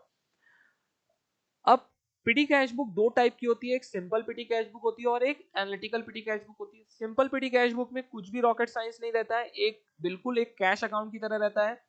एक साइड से पैसे आते हैं और एक साइड से पैसे जाते हैं। देखो पीटी कैश बुक सब divided into two sides, one is the receipt, another is payment. तो एग्जैक्टली लेकिन पर्टिकुलर कॉलम क्या रहेगा, बट वन पर्टिकुलर कॉलम। समझ में आ रही बात है? एक पर्टिकुलर कॉलम रहेगा, चाहे वो सिंपल पीटी कैश बुक हो या एनालिटिकल पीटी कैश बुक हो, दोनों जगह क्या रहेगा, एक सिंगल कॉलम रहेगा। सो देखो, हम पिटी कैश बुक बनाए या कैश बुक बनाए, एक साइड हम टू लिखते थे, एक साइड बाय लिखते थे। जब भी पैसा आता है तो हम क्या लिखते हैं, टू, और जब भी पैसे जाते हैं तो हम क्या लिखते हैं, by. Okay, so particular column एक मर्ज कर दिया, तो जब भी पैसा आएगा तो हम उसको टू से डिनोट करेंगे, तो हमको पता चल जाएगा कि पैसे आए हैं, और हम उसको कहाँ लिखेंगे, लेफ्ट साइड में। और जब भी पैसे जाएंगे तो हम उसको क्या लिखेंगे, बाय सैलरी या बाय स्टेशनरी, हम उसको राइट हैंड साइड लिखेंगे। आओ जल्दी से यहाँ पास देखो, कुछ भी डिफिकल्ट नहीं है। यहाँ पास भी एक वाउचर नंबर एडिशनल हो जाता है। क्यों हो जाता है सर, रिसीट नंबर क्यों नहीं लिखा, क्योंकि यहाँ पास पैसे किसी से भी बाहर से आने वाले नहीं है, सिर्फ एक बार हेड कैशियर से ही आने वाले हैं। ओके, इसीलिए यहाँ पास कहीं भी रिसीट नंबर लिखा हुआ नहीं है। तो राइट हैंड साइड में सिर्फ वाउचर नंबर है। आओ आओ फिर से, जब पैसे आते हैं तो क्या लिखते हैं, बट टू कैश, तो कहां लिखा, लेफ्ट हैंड साइड में। Sale of old newspaper, left hand side में। जब भी कोई telephone, mobile charges, office expense, तो वो सब कहां लिख रहे हैं हम, राइट साइड में। ध्यान आ रहा है? इसी तरह तो दो कॉलम में डिस्ट्रीब्यूट रहता है, ये देखो। ओके ओके, तो एक नॉर्मल कैश अकाउंट की तरह ही है, कुछ भी डिफरेंस नहीं है। और मैंने बहुत बार आपको बोला है रेगुलर लेक्चर में कि आप सबसे ज्यादा प्रॉब्लम आपको ये सब रिकॉर्ड करने में नहीं आएगी। आपको प्रॉब्लम कहाँ आने वाली है, लास्ट में टोटल एक्सपेंस करना है, टोटल बैलेंस निकालने का है, बाद में इन दोनों का टोटल, और लास्ट में बैलेंसिंग यहाँ लिखना है। और ये आप भूल जाओगे, आपको पता नहीं झिकता ही नहीं है यहाँ पास क्या लिखना है। आप कुछ भी लिखोगे, यहाँ पास टोटल एक्सपेंस लिख दोगे, फिर यहाँ पास बैलेंस लिख दोगे, फिर यहाँ पास टोटल लिखोगे, फिर यहाँ बैलेंस लिख, कुछ भी करते हो आप। ओके, ये 90% स्टूडेंट का इतना लेवल का प्रॉब्लम है, 90% स्टूडेंट प्रॉब्लम करते हैं यहाँ पास। फिर से डिस्क्लेमर दे रहा हूँ, टोटल एक्सपेंस किया है, बैलेंस कैरिड डाउन। अब ये बैलेंस कैरिड डाउन में देखो क्या आया है। अब स्टूडेंट यहाँ पास भी भूल जाते हैं, sir to balance brought down carried down करो कि बाय बैलेंस कैरिड डाउन करो। जबकि आप लेजर में आपका हमेशा बैलेंस क्या आता है, बाय बैलेंस कैरिड डाउन। ये लेजर जो भूल रहा है उसका कुछ नहीं हो सकता। दिमाग में आपको यही रखना है, ध्यान रखो ये रिवीजन लेक्चर है, इसको भी देखोगे, याद रखो सारी मिस्टेक्स मैंने आपको रिकॉल करके दी हुई है यहाँ पर। आ रही बात समझ में? सो आपको ये याद रखना है, बाय बैलेंस कैरिड डाउन आता है यहाँ पास जब भी बैलेंस बचता है, लास्ट में टोटल एक्सपेंस के बाद बाय बैलेंस कैरिड डाउन, जितना पैसा था उसमें से अपन लेस करके यहाँ to by balance carried down लिखेंगे और यहाँ टू बैलेंस ब्रॉट डाउन। बात समझ में आ रही है क्या? आ रही है क्या? और यही चीज एक और कंसेप्ट होता है यहाँ पास, सिंपल कैश बुक या एनालिटिकल पीडी कैश बुक को एक होता है कंसेप्ट इम्प्रेस्ड सिस्टम। क्या होता है कंसेप्ट? Impressed system. मैंने उसमें आपको किसकी कहानी सुनाई थी बताओ? भूल गए कहानी? आई की सुनाई थी ना कहानी। आई ने क्या बोला था आपको? घर से निकलते वक्त आपके पॉकेट में 1000 रुपीज होना चाहिए। अब आपने आज निकल रहे थे, बोले कुछ भी नहीं है, ये लो 1000 रुपीज। आप गए कोल्ड कॉफी पिए, दो चार दोस्तों को पिलाई, आपके 300-400 रुपए चले गए, बहुत महंगी हो गई आजकल। सो 300-400 रुपए खत्म हो गए। अब आपके पास 600 रुपीज है, घर गए, कोई कुछ नहीं बोल रहा आपको, आराम से आप बैठे हो, कोई डांट भी नहीं रहा, कुछ भी नहीं। अगले दिन फिर घर से बाहर जाने लगे, जैसे पैर बाहर रख रहे थे उतने में आई पीछे से, चिंटी पॉकेट में कितने पैसे हैं? बोलती 600 रुपए। नहीं जाना है तुमको। बोलती क्यों? मैंने खर्च ऐसे नहीं किए इधर। मैंने बोला ये प्रॉब्लम नहीं है, घर से निकलते वक्त आपके पॉकेट में कितने होने चाहिए? 1000 रुपीज। अब बताओ आई आपको कितना देगी? 400 रुपीज देगी। आपके पास कितने हो जाएंगे? 1000 रुपीज। आप फिर से घर के बाहर जा सकते हो। तो ये कंसेप्ट अपने आई को मत सुनाना, और बाबा को तो बिल्कुल भी नहीं, नहीं तो जो पड़ेगी ना। सो बताओ, इसके यहां इम्प्रेस सिस्टम होता तो कितना मेंटेन करना है? 1200। बताओ लास्ट में बचे कितने हमारे पास? 234। तो 234 बचे हैं, तो हमको कितना पैसा आई देगी? और 966 देने वाली है। कितना देगी? 966 और देगी, तो आपके पास कितना हो जाएगा टोटल? 1200 हो जाएगा as per the imprest system. So हर बार हेड कैशियर नेक्स्ट मंथ में या नेक्स्ट वीक में जो भी कंसेप्ट हो, नेक्स्ट मंथ के फर्स्ट डेट को पूछेगा बेटा पीटी कैशियर से, मेरे से पूछेगा कि कितना पैसा है। मैं बोलूंगा 234 है। बोलता है बाकी खर्चा हो गया, डॉक्यूमेंट सबमिट कर देना। मैं बोलूँ हाँ सबमिट कर दूंगा। फिर बोलेगा, कैलकुलेट करेगा, कैलकुलेट और कितना दे देगा मेरे को? 966 रुपीज दे देगा। बोले ये क्या दे रहे हो? बोलता है इसीलिए तुम पिटी कैशियर हो और मैं हेड कैशियर हो। तो 966 चुपचाप लेगा, वो रिकॉर्ड कर देगा। ये कौन मेंटेन कर रहा है बताओ? PT cashier. वो खर्चा भी देता है, इशू भी करता है पैसा, और मेंटेन भी करता है। अरे हाँ, तो क्या? तो वही खर्चा, मतलब वो चाय लेने नहीं जाता। आई एम टॉकिंग अबाउट कि वो पैसे देता है और रिकॉर्ड मेंटेन करता है। Got my point? तो यहां पास क्या लिखेगा? टू कैश या बैंक, जैसे भी वो पेमेंट देगा 1 फरवरी, और क्या लिख देगा? 966। इसी को बोला जाता है क्या? Impress system. और मैंने आपको मॉम पॉकेट मनी भी करके ऐसा कंसेप्ट लिखवाया था। किसने किसने लिखा है? दिखाओ बुक में, बुक में दिखाओ। और नोट्स का बुक है, लिखा है कहीं? ठीक है देवी देवताओं, लिखा है आपने, जिसने भी लिखा है तो ध्यान आ जाएगा। मॉम पॉकेट मनी का कंसेप्ट है यहाँ पास। कुछ लोग लिख रहे हैं अभी। ये लेक्चर मैंने आप ही के क्लास में लिया है, उम्मीद करता हूं आपको याद होगा। पढ़ाने लगो तो हेड पेन भी रहता है, तो भूल जाता है, पढ़ाते रहो। पूरा जब आप इसका ज्ञान पढ़ोगे, तो जो मैं लिख रहा हूं, बोल रहा हूं, जो मॉम का पॉकेट मनी का सिस्टम है, वही यहां पास भी सब लिखा हुआ है। ठीक है? तो इससे क्या होता है? इम्प्रेस सिस्टम भी कंप्लीट होता है। अब ये कुछ विचित्र टाइप का फॉर्मेट बना है, मैं आपको अपना फॉर्मेट दिखा देता हूं, क्योंकि मैं स्क्रीन वगैरह उल्टा नहीं कर सकता हूं। देखिए यहां पास भी पर्टिकुलर कॉलम एक सेंटर में है, ध्यान दे रहा हो। मैंने आपको बताया था ये जो टोटल अमाउंट है, ये आपकी क्या होगी, ध्यान रखो। मैं यहाँ पर सर्कल कर रहा हूँ, ये मैंने आपको फॉर्मेट बनाते वक्त सब बताया था। ये आपके पेज के लेफ्ट हैंड साइड में आएगा, और ये बाकी कॉलम जो है पेज के राइट हैंड साइड में आएगा। लास्ट टू कॉलम ध्यान रखना है, आप इसको ना 6-7 एक्स्ट्रा बना के रखा करो, और लास्ट टू कॉलम एक लेजर फोलियो, एक लेजर अकाउंट के लिए रखना है आपको। ओके, फिर ये पर्टिकुलर कॉलम में टू एंड बाय के कंसेप्ट से चलेगा। जब भी टू आ रहा है और बाय आ रहा है तो टू मतलब क्या होगा, मानेंगे इसको बोलते हैं रिसीट, जब पैसे आ रहे हैं, और बाय आएगा तो उसको क्या बोलते हैं अपन, पेमेंट्स। समझ में आ रहा, तो वो कहां आएगा, RHS और ये LHS।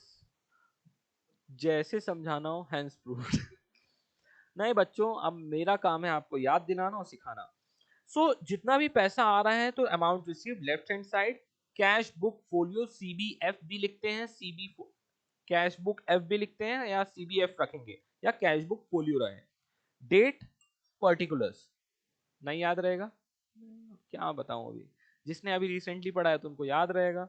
मैंने आपको पहले भी बोला है इस चैप्टर में कोई भी कंसेप्ट डिफिकल्ट नहीं है, आप भूलोगे तो सिर्फ एक चीज भूलोगे, वो क्या है, फॉर्मेट। आप जब फॉर्मेट ही नहीं बना पाओगे तो लिखोगे कहां, और ये मैंने बहुत बार रिपीट किया है, तो आप समझिए। वाउचर नंबर, क्योंकि यहां पास रिसीट नंबर नहीं आएगा, तब भी ये कैश बुक फोलियो में क्या लिखता है कि एक्चुअल में जो मेन कैश बुक है, मेन कैश बुक का पेज नंबर क्या है जहां पास से इसको पैसे आज मिले हैं। समझ में आ रहा है क्या, देखो, ना तो इसको पैसे जर्नल से आए हैं ना तो लेजर से आए हैं, इसको आए कहां से हैं, कैश बुक से पैसे आए हैं, तो कैश बुक का पेज नंबर यहां लिखा जा रहा है। यदि इसको किसी जर्नल से आए होते तो क्या लिखता, जर्नल फोलियो, लेजर से आए होता तो क्या लिखता, लेजर फोलियो। बात मेरी आप तक पहुंच पा रही है? और तो ये जो पैसे आ रहे हैं उसके लिए जिस डेट को आ रहा है तो डेट कॉलम सेम रहेगी, टू के लिए भी बाय के लिए भी। यहां पास टोटल अमाउंट आता है, और यहां पास जो हेडिंग्स आते हैं ना वो मेजर हेड होते हैं। क्या होते हैं, मेजर हेड। अब दिन में आपने पूरे मंथ में 500 टाइम्स चाय पिया, कितने बार चाय पिया, अरे 500 बार। ओके, सुबह शाम दोपहर, कोई गेस्ट आए, ये आया वो आया। ओके, तो रिफ्रेशमेंट एक्सपेंस जो है, तो हम एक हेड बनाएंगे रिफ्रेशमेंट एक्सपेंस, और जब जब इसमें पेमेंट जाएगा तब हम लिखते जाएंगे। समझ में आ रही है? इसी तरह जब आपका टेलीग्राम एंड पोस्टेज रहेगा, प्रिंटिंग एंड स्टेशनरी रहेगा, रिपेयर एंड मेंटेनेंस रहेगा, मिसलीनियस का एक कॉलम बनाना है। मिसलीनियस में हमेशा वो आएगा जो सिर्फ एक बार, चेयर रिपेयर, मतलब एक ही ट्रांजेक्शन है, तो आप क्या करोगे, उसको मिसलीनियस में डालोगे। मिसलीनियस में किस चीज को डालते हैं, जो सिर्फ एक ही बार वो रिपीट हुआ है। और जो भी मल्टीपल टाइम, दो या दो से ज्यादा जब जब रहेगा, तो उसका आपको क्या बनाना है बताओ बच्चों, हेड बनाना है, और उसका अकॉर्डिंगली हेड बनेगा। मेरी बात आप तक पहुंच पा रही है? हुँ? तो मत पूछना सर ये वाला भी बनाऊं क्या, वो वाला भी बनाऊं क्या, मैं क्या पूछूंगा, मे भी प्रिंटिंग में स्टेशनरी का सिर्फ एक हेड होगा, मैं रहूंगा तो मैं कहां डालूंगा उसको, मिसलिनियस में। यदि एक ट्रांजेक्शन है और कुछ ऐसा है, रोज चेयर रिपेयर कर रहे हो तो मैं चेयर रिपेयर का ही हेड बना दूंगा, बिकॉज उसके ट्रांजेक्शन बहुत ज्यादा है, अमाउंट ज्यादा होगी, तो मैं उसका अलग से बनाऊंगा। आपको जिस भी लैंग्वेज में अपने पास लिख के रखना है, इसको लिख के रखिए। if one transaction belongs to one head, it should be come under miscellaneous, and two, if the transaction belongs to two or more transaction in one head, make a proper separate head। जैसे देखो, printing and stationery को एक column में, postage, carriage, travelling, miscellaneous, telephone charges, तो internet telephone बहुत अलग अलग type के बनते रहते हैं। आओ कुछ क्वेश्चन से अपन देखेंगे।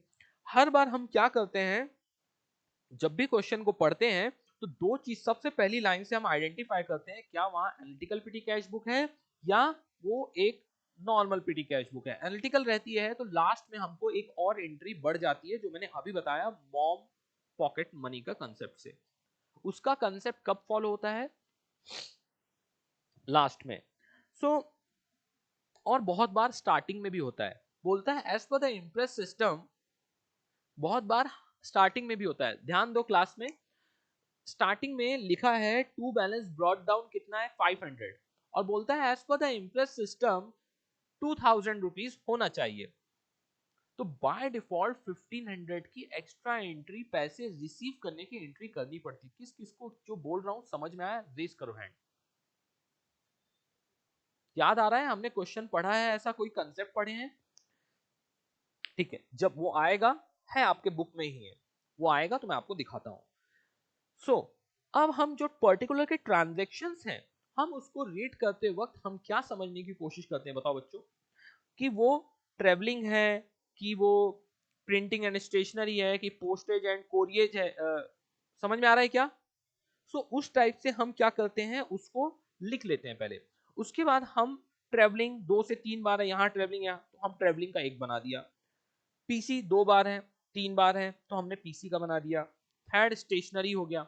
Got my point? जब आप पूरा एक बार पढ़ लोगे, देखो जैसे यहाँ पास मोबाइल चार्जेस था, मोबाइल चार्जेस तो हम इसको कहां डाल सकते थे? प्रिंटिंग में भी नहीं आता और स्टेशनरी में भी नहीं आता। समझ में आ रहा है? तो इसमें मैंने कहां डाल दिया? मिसलीनियस में। समझ में आ रही बात है? तो मिसलीनियस में कौन सी चीजें जा रही हैं? जो सिंगल टाइम है। मिसलीनियस में 10 आइटम आ सकते हैं, लेकिन वो 10 आइटम क्या होंगे? वन टाइम रहेंगे। लेकिन ध्यान रखना, एग्जाम में 5 से 6 हेड बनाना, 4 से 5 हेड कम से कम बनाना है। अब 5 ट्रांजेक्शन दिए, सर ने बोला था एक एक रहे, मिसलीनियस में डाल देना। एग्जामिनर बोलेगा वो सर को भी लेके आओ और तुम भी आ जाओ दोबारा एक बार। यदि 5 ट्रांजेक्शन दिए हैं तो सारे 5 इंपॉर्टेंट जो लग रहे हो उनका हेड बना देना मेरे बच्चों, ठीक है? क्या बोलूं? हाँ, मिसलिनियस मध्ये काय? काइस नहीं। अब बहुत बार आप पूछ रहे हो, अब बहुत बार आप पूछते हो कि सर एक लास्ट में एक और हम कॉलम बनाते हैं, किसका? Ledger amount, ledger account. बताओ, अब लेजर अकाउंट में आपने फर्नीचर परचेस किया और चेयर परचेस किया, तो हम उसको कहां डिनोट कर देंगे, कहां रिकॉर्ड कर देंगे बताओ? नहीं, उसमें बड़ा छोटा सा इंपॉर्टेंट नहीं है। आप पहले ये समझो, ये क्या आपके एनालिटिकल पीटी कैश बुक के रिलेटेड है? चेयर परचेस करना क्या पीटी कैशियर का काम है? नहीं। तो उसको हम कहां लिखेंगे? Ledger account. मेरे ख्याल से हम सारे कॉन्सेप्ट्स को यहाँ पास अच्छे और डिटेल से कवर कर रहे हैं। मैं उम्मीद करता हूं आप सबको भी समझ में ये चीजें आ रही होंगी। सो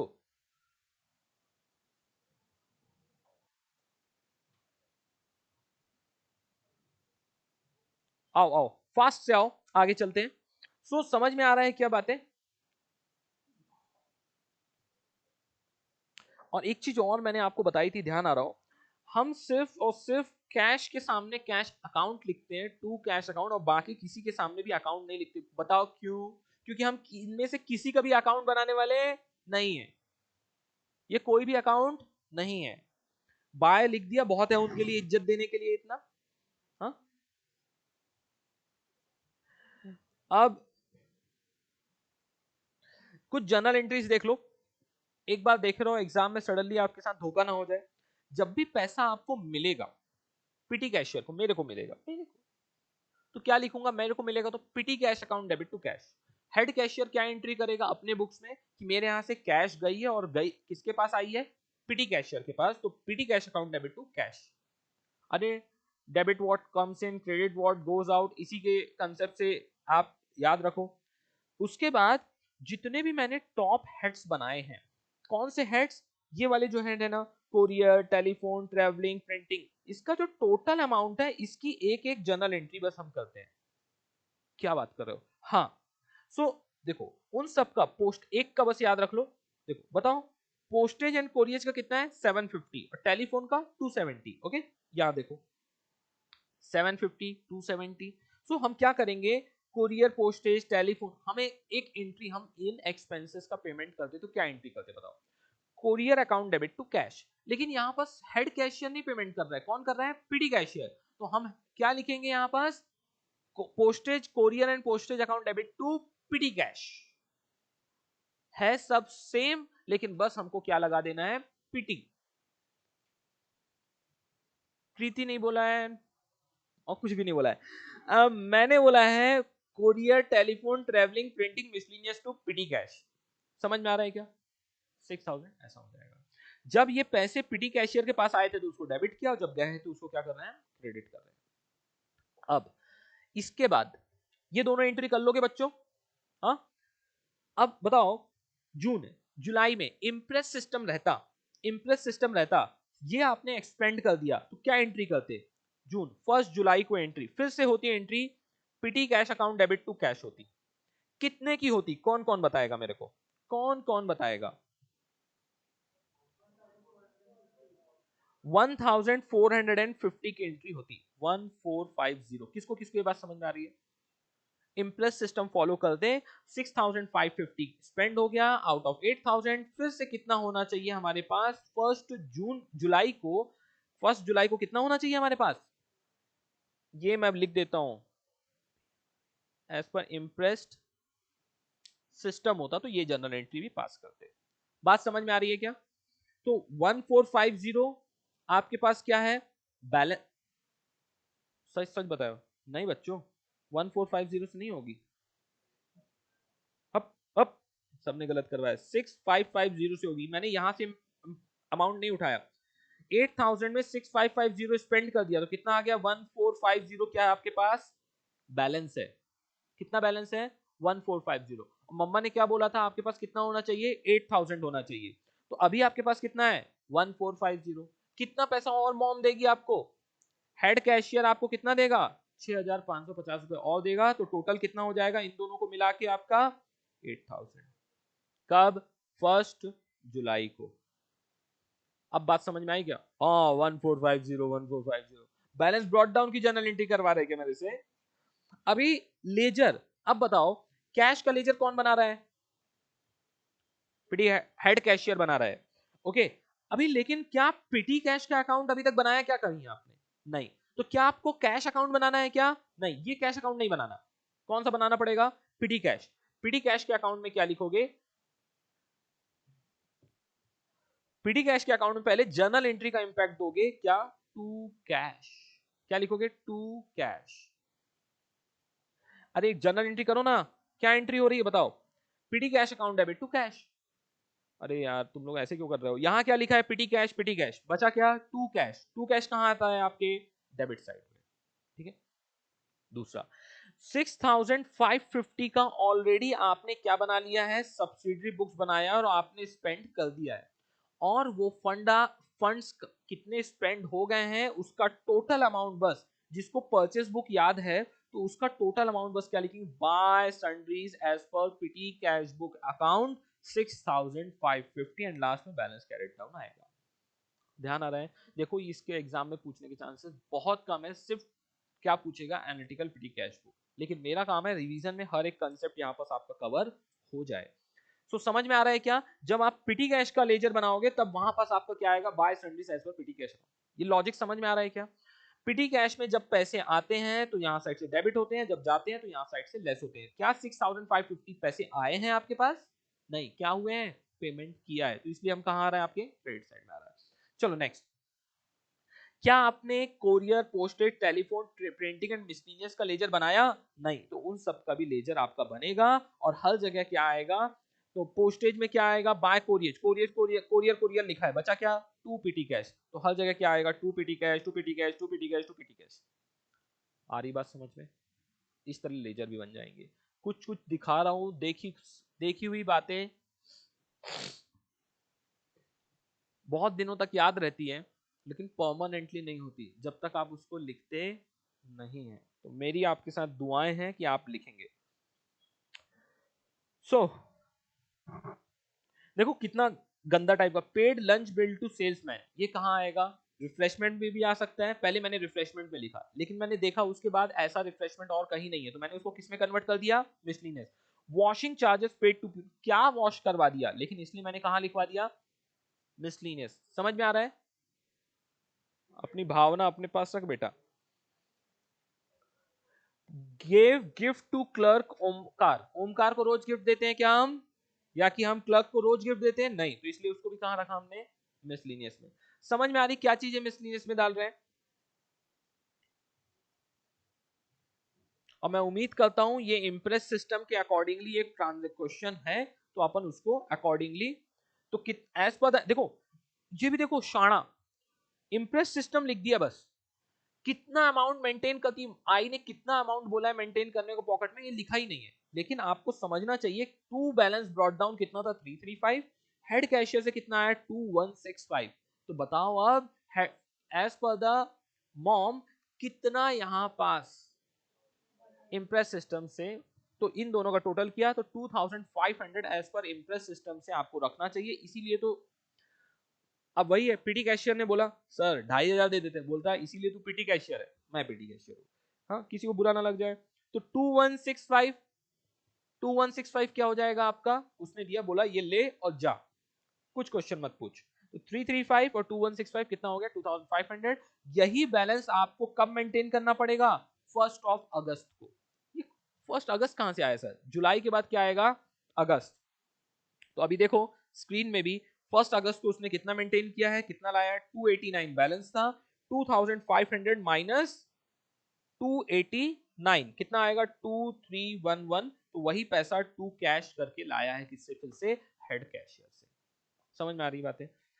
देखो आप ना, यदि ये देखोगे 2311 ये सब चीजें कॉपी पेस्ट करना है, लेकिन एक बार रिवर्स कैलकुलेशन बच्चों कर लेना। 2600 एज पर इम्प्रेस सिस्टम नहीं है, बीच में सेल ऑफ ओल्ड न्यूज़पेपर हुआ था इसलिए 100 आया था। चलते हैं आगे। Check receive from chief cashier या हेड कैशियर बोला है, तो वहां पास क्या आएगा, कैश नहीं आएगा, क्या आएगा टू बैंक आएगा, और एज पर इम्प्रेस सिस्टम यहाँ पास कितना है 2000 है। चलो नेक्स्ट वाले में,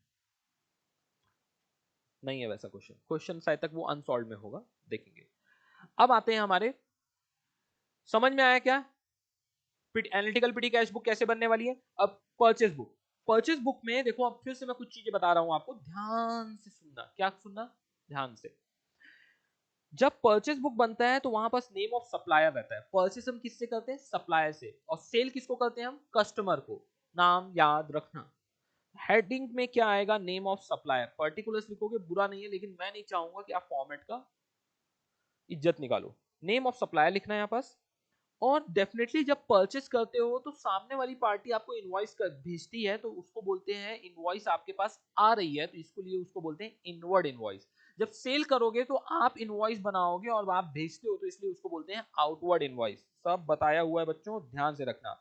और यहाँ पास परचेस बुक हो, सेल्स बुक हो, परचेस रिटर्न बुक हो, सेल्स रिटर्न बुक हो, बताओ बच्चों कौन सा ट्रांजैक्शन रिकॉर्ड होगा, सिर्फ और सिर्फ क्रेडिट ट्रांजैक्शन रिकॉर्ड होगा, बिकॉज कैश ट्रांजैक्शन कहां रिकॉर्ड होता है, कैश बुक में।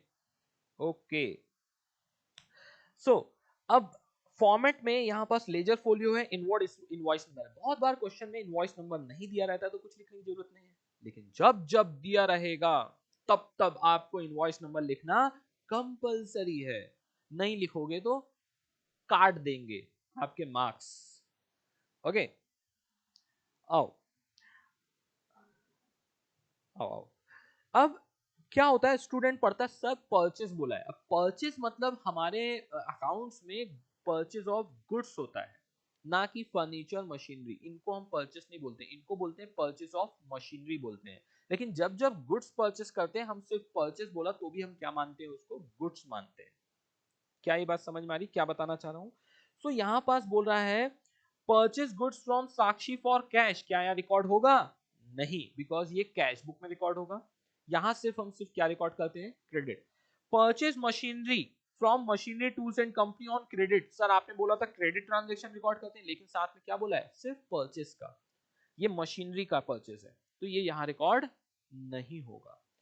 Purchase goods from Shobha on credit, हाँ यहाँ रिकॉर्ड होगा। तो देखो क्या लिखा है, कितनी सारा एफर्ट्स आपका इस टॉपिक में बच गया। पहले आप क्या लिखते, परचेसेस अकाउंट डेबिट टू शोभा, फिर नरेशन लिखते, अमाउंट दो बार लिखते, फिर दो बार पोस्टिंग करते, दो अलग अलग जगह दो अकाउंट में लेजर में। यहाँ पास क्या करना है, लेजर बन चुका है एक साइड का, परचेस का लेजर बन चुका है ऑलमोस्ट, अब वहां पास लिखने की जरूरत नहीं है मिस्टर शोभा, सौरभ जो भी है। समझ में आ रही है बातें। अभी सिर्फ आपको किसका लेजर बनाना पड़ेगा, मेन सौरभ का। परचेस का लेजर बनाओगे तो उसमें क्या लिखोगे, टू लिखोगे, बाय लिखोगे, वहां लिखोगे to sundries as per purchase book. By कैसे, देवी और देवताओं से नम्र निवेदन है, आप अपने फंडामेंटल को थोड़ा सा कैसे याद रखें, आप गोल्डन रूल या मॉडर्न अप्रोच को आप भूले नहीं। परचेज हमारा हमेशा क्या होता है, डेबिट होता है, because debit all expenses and losses. इसलिए वो कहां किस साइड आएगा, डेबिट साइड आएगा। दूसरा, परचेज आपका एक्सपेंस है, अली ध्यान आ रहा हो, assets liability expenses and income, expenses में प्लस एंड माइनस का कंसेप्ट होता है। जब भी एक्सपेंसेस लिखे जाएंगे तो कहां लिखे जाएंगे, डेबिट साइड लिखे जाएंगे। इसलिए क्या आएगा, to sundries as per purchase book. और परचेज बुक में वहां पास क्या आएगा, सिर्फ और सिर्फ एक टोटल आ जाएगा। मैं दिखाना चाहूंगा, कहीं नहीं बनाया उसने, ये देखो मैंने बना दिया है। परचेस अकाउंट बनाएंगे, बस यहाँ क्या लिखना है, to sundries as per purchase book 8000, इसके अलावा कुछ नहीं लिखना। यहाँ आपको पहले क्या लिखा करते थे, मिसेस कमल, मिस्टर सौरभ, मिसेस ऐश्वर्या, तो ये सब कुछ भी लिखने की जरूरत नहीं है। लेकिन कमल के मिसेस कमल या मिसेस कमल, मिस्टर सौरभ का लेजर बनाना पड़ेगा, और वहां क्या लिखेंगे, by purchases, by purchases, by purchases. मत पूछना बाय परचेसेस क्यों लिख रहे हो, हाँ, क्योंकि एंट्री क्या होती है, यदि आप ऐसे याद रखो, परचेसेस अकाउंट डेबिट टू कमल, तो कमल के लेजर में क्या आएगा, बाय परचेस आएगा। जितने बार बोलो उतने बार पढ़ा देता हूं, समझ में आ रही है बातें। इनवॉइस नंबर लिख दिया, amount 2.5, 0.5, 1 centimetre, balance area 2 centimetre. मैं उम्मीद करता हूं आपको समझ में आएगा। देखो जब भी कोई अमाउंट, जो ट्रांजेक्शन है काफी बड़े बड़े लिख रहे हैं, इनसे मैंने ऑब्जर्व किया, स्टूडेंट बहुत बार आके बोलते हैं मेरे को, सर ऐसे अपन क्वेश्चन देखते हैं ना तो हमको डर लगता है, जहां 2 3 4 लाइन हो जाती है तो स्टूडेंट बोलता है अपने सिस्टम से आउट ऑफ सिलेबस है। तो बच्चों उसको ठीक ठीक से पढ़ो, इनवॉइस नंबर को, इनवॉइस नंबर में जो चीज लिखा है उसको पढ़ते हुए अकॉर्डिंगली वहां पास आपको क्या मेंशन करना है, उसका अमाउंट का कैलकुलेशन। सीमा इलेक्ट्रॉनिक्स से काम किया है, 20 मोबाइल है, 12 होम थिएटर है, तो अकॉर्डिंगली उसका कैलकुलेशन करना है। जो ट्रेड डिस्काउंट है उसको अंदर कैलकुलेट करना है। आउटर कॉलम में सिर्फ और सिर्फ क्या जाएगा, फाइनल अमाउंट जाने वाला है। क्या मेरी बात आप तक पहुंच पा रही है?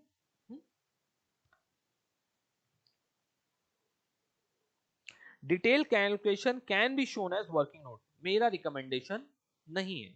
क्यों अलग से वर्किंग नोट बनाओ, को यहाँ जो भी करना है यहीं पास कर लो। देखो यहां पास किया है, to sundries as per purchase book, और बाय सीमा इलेक्ट्रॉनिक्स में by purchase and all. So trial balance बना दिया। Purchase return book,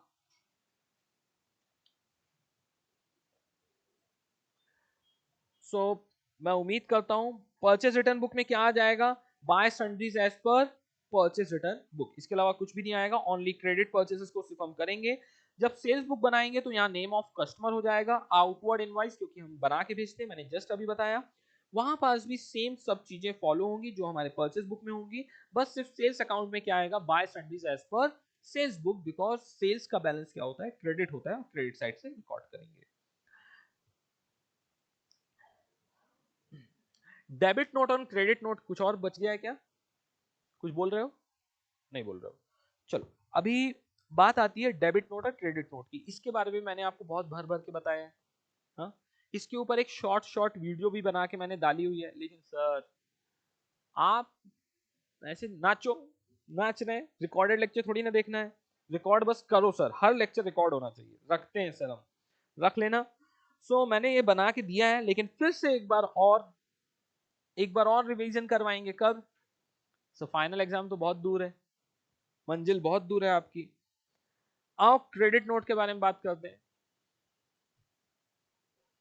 credit note और डेबिट नोट का कंसेप्ट होता है, कहां बताया मैंने आपको, वहीं से मैं आपको बता देता हूं।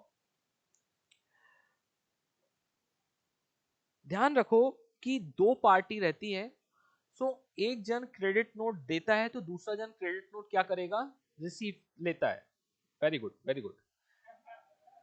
चलो लिख लिख के रखा है चीजें तो अच्छी बात है। इसी तरह डेबिट नोट जब कोई एक जन देगा तो दूसरी जन क्या करता है, रिसीव करता है। ओके, और कौन डेबिट नोट देता है, कौन बनाता है डेबिट नोट, जब परचेज रिटर्न करते हैं, जब परचेज जिसने किया है जब वो रिटर्न करता है तो हम परचेज डेबिट नोट बनाते हैं। और हमने इसको कैसे याद रखा है, बताएगा कोई? तो हमने इसको क्या बोला था, डीपी, और क्रेडिट नोट के केस में हमारा सीएस। ओके, ऐसे कुछ ध्यान आ रहा है? तो अपन को डीपी वगैरह कुछ तो याद रखना है, उससे आपको बाकी समझ में आएगा। डेबिट नोट देते हैं जब हम क्या करते हैं, परचेस रिटर्न करते हैं। ओके, मैं उसका कंसेप्ट में आ रहा हूं, डोंट वरी, मैंने कुछ उड़ाया नहीं है। अब जीएसटी के बारे में आ जाते हैं। मैं वो आ रहा हूं, जब क्वेश्चन आएगा तो मैं उसी के पास आता हूं। डेबिट नोट क्रेडिट नोट वहीं पास डिटेल में समझाऊंगा, बिकॉज बिना ट्रांजेक्शन के आपको समझ में आने वाला नहीं है। वर्ड से बता दो। देखो, जब परचेस रिटर्न करते हैं तो हम एक डेबिट नोट बनाते हैं और हम देते हैं। तो जब क्वेश्चन में लिखा है डेबिट नोट गिवन, तो उसका क्या मतलब होगा? Purchase return. समझ में आया? और या तो वो क्या लिख सकता है परचेज रिटर्न में? रिसीव्ड डेबिट नोट बोला है तो इसको क्या बोलेंगे? Sales return. और बोला है रिसीव्ड क्रेडिट नोट बोला है तो परचेज रिटर्न।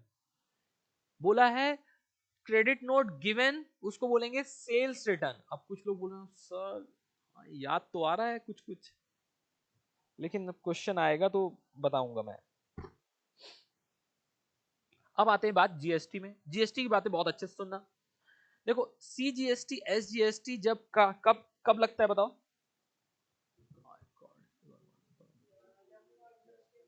एक वर्ड होता है इंटर स्टेट और एक होता है इंट्रा स्टेट। इंट्रा स्टेट मतलब विथ इन द स्टेट होता है, और इंटर स्टेट मतलब एक स्टेट से दूसरे स्टेट में होता है। सो आपको धीरे धीरे आपको समझ में आएगा ये कहां से है। जीएसटी महाराष्ट्र है, ये दिल्ली से ट्रांजेक्शन कर रहा है, ये भी दिल्ली से ट्रांजेक्शन है, लेकिन ये हरियाणा से ट्रांजेक्शन है। इस टाइप से ट्रांजेक्शन है। सो जो भी विद इन द स्टेट रहता है वहां सीजीएसटी और एसजीएसटी लगता है, सेंट्रल स्टेट। लेकिन इंटीग्रेटेड जीएसटी जो कहां लगता है? इंटर स्टेट में लगता है। समझ में आ रहा है? वहां पर क्या लगता है डायरेक्टली? आईजीएसटी, जिसको बोलते हैं integrated goods and services tax. और जो सीजीएसटी एंड स्टेट है, तो सेंट्रल एंड स्टेट वाला कब लगता है? जब विद इन द स्टेट होता है। और यहां पास क्या लग रहा है? इंटर स्टेट, दो स्टेट के बीच में। ध्यान रखोगे क्या? कुछ कुछ होशियार देश के भविष्य ही ऐसी ऐसी शकल बना रहे हैं, मैं क्या करूं बच्चों। जब इंटर स्टेट होता है तो डायरेक्टली 18% लगता है, और वहां लिखते हैं आईजीएसटी। इंटर स्टेट, इंटर मतलब दो स्टेट। टू स्टेट मूवी ध्यान आ रही है? टू स्टेट ध्यान आया मूवी? तो टू स्टेट में क्या रहता है? इंटीग्रेटेड। और विथ इन द स्टेट रहेगा ना तो दो बार जीएसटी लगता है, लेकिन हाफ हाफ अमाउंट से। दैट इज 99% समझ लो, सेंट्रल एंड स्टेट। तो एक को बोलेंगे सीजीएसटी, दूसरे को बोलेंगे एसजीएसटी। ओके, आओ। अब जब भी परचेस करेंगे गुड्स, तो जो भी कैलकुलेशन है, जैसे मैं फर्स्ट ट्रांजेक्शन आपको रीड कर रहा हूँ, लास्ट में उसने कॉमन लिखा है सीजीएसटी 9% है, एसजीएसटी 9%, आईजीएसटी 18% है। इस ट्रांजेक्शन में विद इन द महाराष्ट्र कोई भी ट्रांजेक्शन नहीं हुआ, इसलिए सीजीएसटी एसजीएसटी नहीं लग रहा है। डायरेक्टली क्या लग रहा है? आईजीएसटी। और वो कितना परसेंटेज है? डायरेक्टली 18%। रामा, दिल्ली से हमने 30 TV unit 10,000 each and 4 home theatre 12,500, 10% क्या है? ट्रेड डिस्काउंट है, ये कोई जीएसटी नहीं है। तो हम क्या करेंगे? इनवॉइस नंबर भी दिया है। टोटल हमने 30 TV unit and 4 home theatre का कैलकुलेशन निकाल लिया, सारा वर्किंग नोट यहाँ है, इनवॉइस नंबर लिख लिया है, ट्रेड डिस्काउंट मेंशन किया है, नेट अमाउंट आया है। ये अमाउंट किसका है मालूम है आपको? ये परचेस का अमाउंट है। ये अमाउंट किसका है? जीएसटी का अमाउंट है। सो परचेस का जो कॉलम है उसमें सिर्फ परचेस का अमाउंट आया, दिख रहा है क्या आपको? और जीएसटी का जो है वो जीएसटी में गया है। एक कॉलम एक्स्ट्रा बनता है जिसको बोलते हैं टोटल। मतलब ये बोल सकते हैं अपन, टोटल का कॉलम तो पहले भी था, अभी हम बाइफरकेट कर रहे हैं, उसमें से परचेस कितना? CGST SGST IGST. मतलब यहां से आपका क्या जाएगा? एक्स्ट्रा है। सॉरी, यहां से नहीं है। ओहो, इरेज हो जाओ अभी। यहां से आपका एक्स्ट्रा है, ये डिटेल्स है, ध्यान रहेगा। टोटल कॉलम ये कितना है? टोटल परचेस अमाउंट कितना है? ऐसा बोल सकते हैं 3,71,000। लेकिन क्या ये परचेस है? नहीं, इसके अंदर क्या है? 3,15,000 का क्या है? परचेस है, एंड 56,700 का क्या है? आईजीएसटी है। क्या ये ध्यान रहेगी चीजें? जब इससे परचेस रिटर्न भी हो जाए तो बताओ क्या करेंगे, यही करेंगे, क्या लिखेंगे, message Rama Delhi purchase return के कॉलम में अकॉर्डिंगली पूरा परचेस रिटर्न हो गया, तो ये आईजीएसटी में। बात समझ में आ रही है क्या? यदि जीएसटी यहां लगा होता सीजीएसटी एसजीएसटी, तो सीजीएसटी एसजीएसटी कॉलम में लिखते। तो इस टाइप से कुछ आपका ये होने वाला है। फॉर्मेट याद रहेगा क्या? हाँ देखो, परचेज रिटर्न बुक क्या किया है, जितना रिटर्न किया है उसके ऊपर जीएसटी, तो रिटर्न कितना है 27 का है और जीएसटी उसमें कितना है 4860। समझ में आ रहा? तो रामा दिल्ली दिल्ली से ही क्या किया, उसने रिटर्न किया है, तो जो जीएसटी उसमें लगा है वही जीएसटी का रिवर्स किया जाएगा। क्या कोई कंफ्यूजन? समझ में आ रहा है? सेम केस दिल्ली में ही है। देखो महाराष्ट्र, तो देखो दिल्ली क्या लगेगा इसमें, IGST. Mehul brothers Delhi IGST लगेगा, दोनों जगह वही है। हाँ जालना, ये कहां है, महाराष्ट्र में, यहां पर सीजीएसटी लगेगा और एसजीएसटी लगेगा। समझ में आया क्या पहली बार? हाँ तो ये देखो ये कॉलम है, ये देखो ये लगाया उसने, जालना था इसलिए उसने क्या लगाया, रेट आपको सब देगा। प्लीज आप ये भी चीज भूल जाते हो, अभी भी आपने बहुत लोग की शकल देखी मैंने, कब आईजीएसटी लगाना है कब सीजीएसटी लगाना है, आप पता चला दोनों रेट लगा के आ रहे हो। सर नीचे लिखा तो है सारे रेट, तो हमने सारे रेट ऐड कर दिए। ध्यान रखिएगा प्लीज। सेल्स है CGST SGST IGST, IGST to states movie, okay, and CGST SGST कौन सी मूवी है देख लेना। मैं उम्मीद करता हूं आपको ये चीजें समझ में आई होंगी। अब बात करते हैं debit note and credit note की। देखो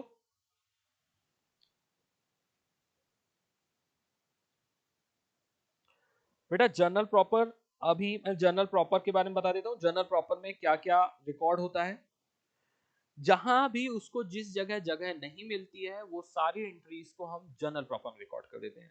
transaction which do not find place in special journal, special journal मतलब स्टार्टिंग में आज ही पढ़ा हमने, सब्सिडरी बुक्स, उसको स्पेशल जर्नल बना दिया और एक को नॉर्मल जर्नल। तो नॉर्मल जर्नल में किसको रखेंगे, जिनको स्पेशल जर्नल में जगह नहीं मिली उनको नॉर्मल जर्नल में डाल देंगे। जैसी कौन सी एंट्री होती है, ओपनिंग एंट्री साल के स्टार्टिंग में होती है, एडजस्टमेंट एंट्री जो साल के एंड में आउटस्टैंडिंग रेंट, प्रीपेड इंश्योरेंस, इसके रिगार्डिंग जो एंट्रीज होती हैं उसको अपन बोलते हैं एडजस्टमेंट एंट्री। नहीं समझ में आ रहा है इसको रहने दो। हाँ अब किसको क्या बोलते हैं, ये भर भर के पढ़ा है रेगुलर लेक्चर में। रेक्टिफिकेशन एंट्री, कुछ पाप कर दिया आपने पहले उसको सुधारने के लिए हम क्या पास करते हैं, रेक्टिफिकेशन एंट्री। ट्रांसफर एंट्री किसको बोलते हैं, इसको अपन ध्यान रखना, मैं बहुत अच्छे से फिर से करवा रहा हूं। ट्रांसफर एंट्री को मैं दोबारा लिख भी देता हूं, इसी को क्या बोलते हैं, क्लोजिंग एंट्रीज। क्लोजिंग एंट्री मतलब जिस अकाउंट को क्लोज करके उस अकाउंट का बैलेंस किसी दूसरे अकाउंट में लेके जाया जाता है उसको बोलते हैं अपन क्लोजिंग एंट्रीज। क्या बोलते हैं अपन उसको, क्लोजिंग एंट्रीज। जैसे ड्रॉइंग्स के अकाउंट का बैलेंस अकाउंट क्लोज करके उसका बैलेंस कहां लेके जाएंगे हम, कैपिटल अकाउंट में। तो ड्रॉइंग अकाउंट को जो क्लोज करने के बाद जो एंट्री की जा रही है उसको बोलते हैं अपन क्लोजिंग एंट्री या transfer entries. Drawing account is transferred to the capital account at the end of the accounting year. Expense and revenue are not balanced at the time of balancing are open to the record specific transaction. इन सब का हम transaction कहां लेके जाते हैं, trading या PNL account में, ये अकाउंट को क्लोज करके, इसीलिए इसको क्लोजिंग एंट्री या ट्रांसफर एंट्रीज बोलते हैं। ओके सर फिर आ जाओ, और कौन कौन से अपन ट्रांजेक्शन यहां रिकॉर्ड करते हैं, purchase of assets, sale of old assets on credit, withdrawal of goods, bad debts, loss of goods by fire, goods distributed free sample, discount received allowed, ये सब हम क्या करते हैं, कहां रिकॉर्ड करते हैं, जर्नल प्रॉपर में। तो ये देखिए journal proper same as it is आपके जर्नल एंट्री, यहाँ जर्नल एंट्री की जगह क्या लिखना है, जर्नल प्रॉपर, और सब कुछ यहाँ रहेगा सेम। उसने ओपनिंग एंट्री के बारे में अभी आपको ज्ञान दिया है, closing entry, transfer entry, adjustment entry. देखो बैड डेट्स, डेटर्स, डेप्रिसिएशन, ये सब कहाँ आ रहे हैं आपके। फिर आपका आ रहा है क्या, closing entry, profit and loss. मैंने बोला था ना जो आपके एक्सपेंस नॉमिनल अकाउंट के जो ट्रांजेक्शन है ना, किसके, नॉमिनल अकाउंट, नॉमिनल अकाउंट में परचेज, सेल, ये सब का बैलेंस कहाँ ट्रांसफर करते हैं हम, ट्रेडिंग एंड पीएनएल में। सुन लो, मान लो ऐसा। लेकिन बताओ कैश का बैलेंस हम क्या ट्रेडिंग पीएनएल में ट्रांसफर करते हैं? नहीं, वो कहाँ जाता है? बैलेंस शीट में। और balance sheet statement of affairs है, बैलेंस शीट एक स्टेटमेंट है, कोई अकाउंट नहीं है। इसलिए जो कैश का बैलेंस है ट्रायल बैलेंस से उठ के डायरेक्टली कहाँ जाता है? बैलेंस शीट में। समझ में आ रही बात है? लेकिन जो नॉमिनल अकाउंट के परचेस सेल ये सब ट्रांजेक्शन होते हैं, इनको हम भेजते हैं कोई स्टेटमेंट में नहीं, हम इनको कहाँ भेजते हैं? अकाउंट में। कौन सा अकाउंट है? Trading account, profit and loss account. सुन लो एक कान से बस, हाँ, मैंने कंसेप्ट में बताया था। इसको बोलते हैं अपन क्या? Closing entry. क्लोजिंग एंट्री के बाद आती है आपकी transfer entry. Close one particular account and balance, तो उसको अपन बोलते हैं ट्रांसफर एंट्री। तो ध्यान रखिएगा, क्या क्लोजिंग एंट्री है और क्या ट्रांसफर एंट्री है। एक अकाउंट को क्लोज करके दूसरे अकाउंट में जो ट्रांसफर करते हैं उसको ट्रांसफर एंट्री बोलते हैं। रेक्टिफिकेशन एंट्री, कोई पाप करके सुधारते हैं उसको transfer, cash and discount account. ठीक है, इसी तरह से आपका क्या बनता है? Journal proper. अभी मैं आपको सिर्फ पढ़ाना चाहता हूं क्या?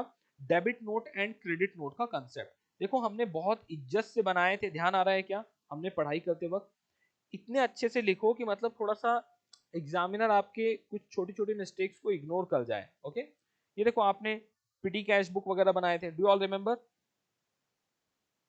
कैसे क्लोज करने का है, कैसे दिखते हैं, सब कुछ देखा देखा सा लग रहा है क्या? हुँ?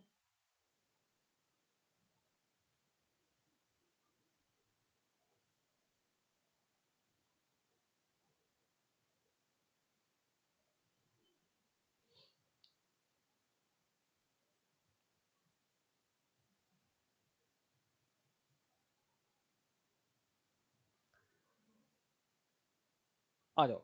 The last concept of the day, the last concept of the day, that is debit note and credit note. देखो बच्चों, बहुत ही सिंपल है। डेबिट नोट का मतलब होता है,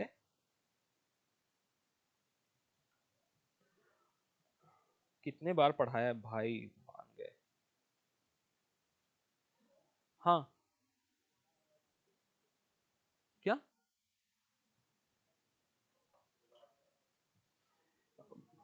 जज्बाती, ठीक है, अपने संभालो संभालो संभालो। मेरे को कंप्लीट करने दो प्लीज बच्चों, इधर आओ। जब हम परचेस करते हैं तो क्या एंट्री करते हैं बताओ? Purchases account debit to Ramesh. जब परचेस रिटर्न होता है तो क्या करते हैं? रमेश टू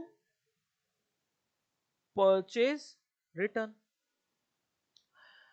सो सबसे बेसिक मैं बता रहा हूं, इसका नामकरण कैसे हुआ। जब हमने परचेस करते हैं ना तो हम बोलते हैं कि क्रेडिट मेमो भी होता है या क्रेडिट बोलते हैं उसको, कि आपके लेजर को हम क्या कर रहे हैं रमेश जी? क्रेडिट कर रहे हैं। कब? जब हम परचेस करते हैं। इसको भूल जाओ थोड़ी देर के लिए। जब हम बात कर रहे हैं अभी परचेस रिटर्न और सेल्स रिटर्न की, जब परचेस रिटर्न करते हैं तो हमने बताओ रमेश के लेजर को क्या किया है? डेबिट। और हम एक डेबिट नोट बनाते हैं, उसमें लिखते हैं कि ये आइटम आपके बहुत ही वाहियात थे, हम रिटर्न कर रहे हैं और ये डेबिट नोट है, रख लो, मैंने आपका अकाउंट को क्या कर दिया है? डेबिट कर दिया। उसके अगेंस्ट में ये क्या है? Debit note. मैं इसको 2 कॉपी में बनाता हूं, मेरे को माल गुड्स पसंद नहीं आए हैं, मैं इसको 2 कॉपी में बनाता हूं। एक डेबिट नोट अपने पास रखता हूं कि मैंने ये डेबिट कर दिया आपका लेजर, इसलिए इसको बोला जाता है डेबिट नोट। और एक डेबिट नोट मैं उठा के देता हूं सामने वाले पार्टी के मुंह में, मारता हूं, जिसने हमको क्या किया था? सेल किया था। सो बताओ, जब डेबिट नोट उसको रिसीव्ड हुआ, हमने बताओ एक डेबिट नोट हमने क्या किया? दिया, तो हम उसको क्या बोलेंगे? Purchase return. लेकिन जब उसको रिसीव्ड होगा डेबिट नोट, तो वो क्या बोलेगा? सेल्स रिटर्न है मेरे लिए। अब इसी तरह जब मैं सेल की एंट्री बोल दो, रमेश, क्या जगह किसका ले लेना? प्रिया का। सो एंट्री क्या करते हैं बताओ? ए हंसो नहीं, क्या कर रहा हूं मैं? प्रिया अकाउंट डेबिट टू सेल्स करते हैं। अभी जब सेल्स रिटर्न होता है तो हम क्या करेंगे? Sales return account debit to Priya. अब क्या करता है जो सेल्स रिटर्न लेता है ना, जैसे ही आप, कोई आया मेरे पास, सेल्स रिटर्न कर रहा है, अभी आई चिंटी बोलती है मेरे को आपके गुड्स पसंद नहीं आए, ये आप रिटर्न लो। तो मैंने क्या किया? मैं 2 कॉपी में क्या बनाऊंगा? प्रिया को मैं क्या कर रहा हूं बताओ? यहां क्रेडिट, क्या कर रहा हूं, क्रेडिट, इसलिए मैं क्या बनाऊंगा, क्रेडिट नोट बनाता हूं। कितने कॉपी में, 2 कॉपीज। कितने बनाऊंगा, 2 कॉपीज। एक अपने पास रख लेता हूं, उसका कोई लेना देना नहीं है। एक कॉपी में क्या कर रहा हूं, क्रेडिट नोट दे रहा हूं। जब मैंने क्रेडिट नोट गिवन दिया तो हम उसको क्या बोलेंगे, सेल्स रिटर्न। जब हमने दिया तो हम क्या बोलेंगे उसको, सेल्स रिटर्न। अब इसको क्या मिलेगा, क्रेडिट नोट रिसीव होगा जब, तो वो उसको क्या बोलेगी, परचेज रिटर्न। तो इन्हीं शब्दों को सब मैंने संग्रह करके मैंने वही चीज बनाई है।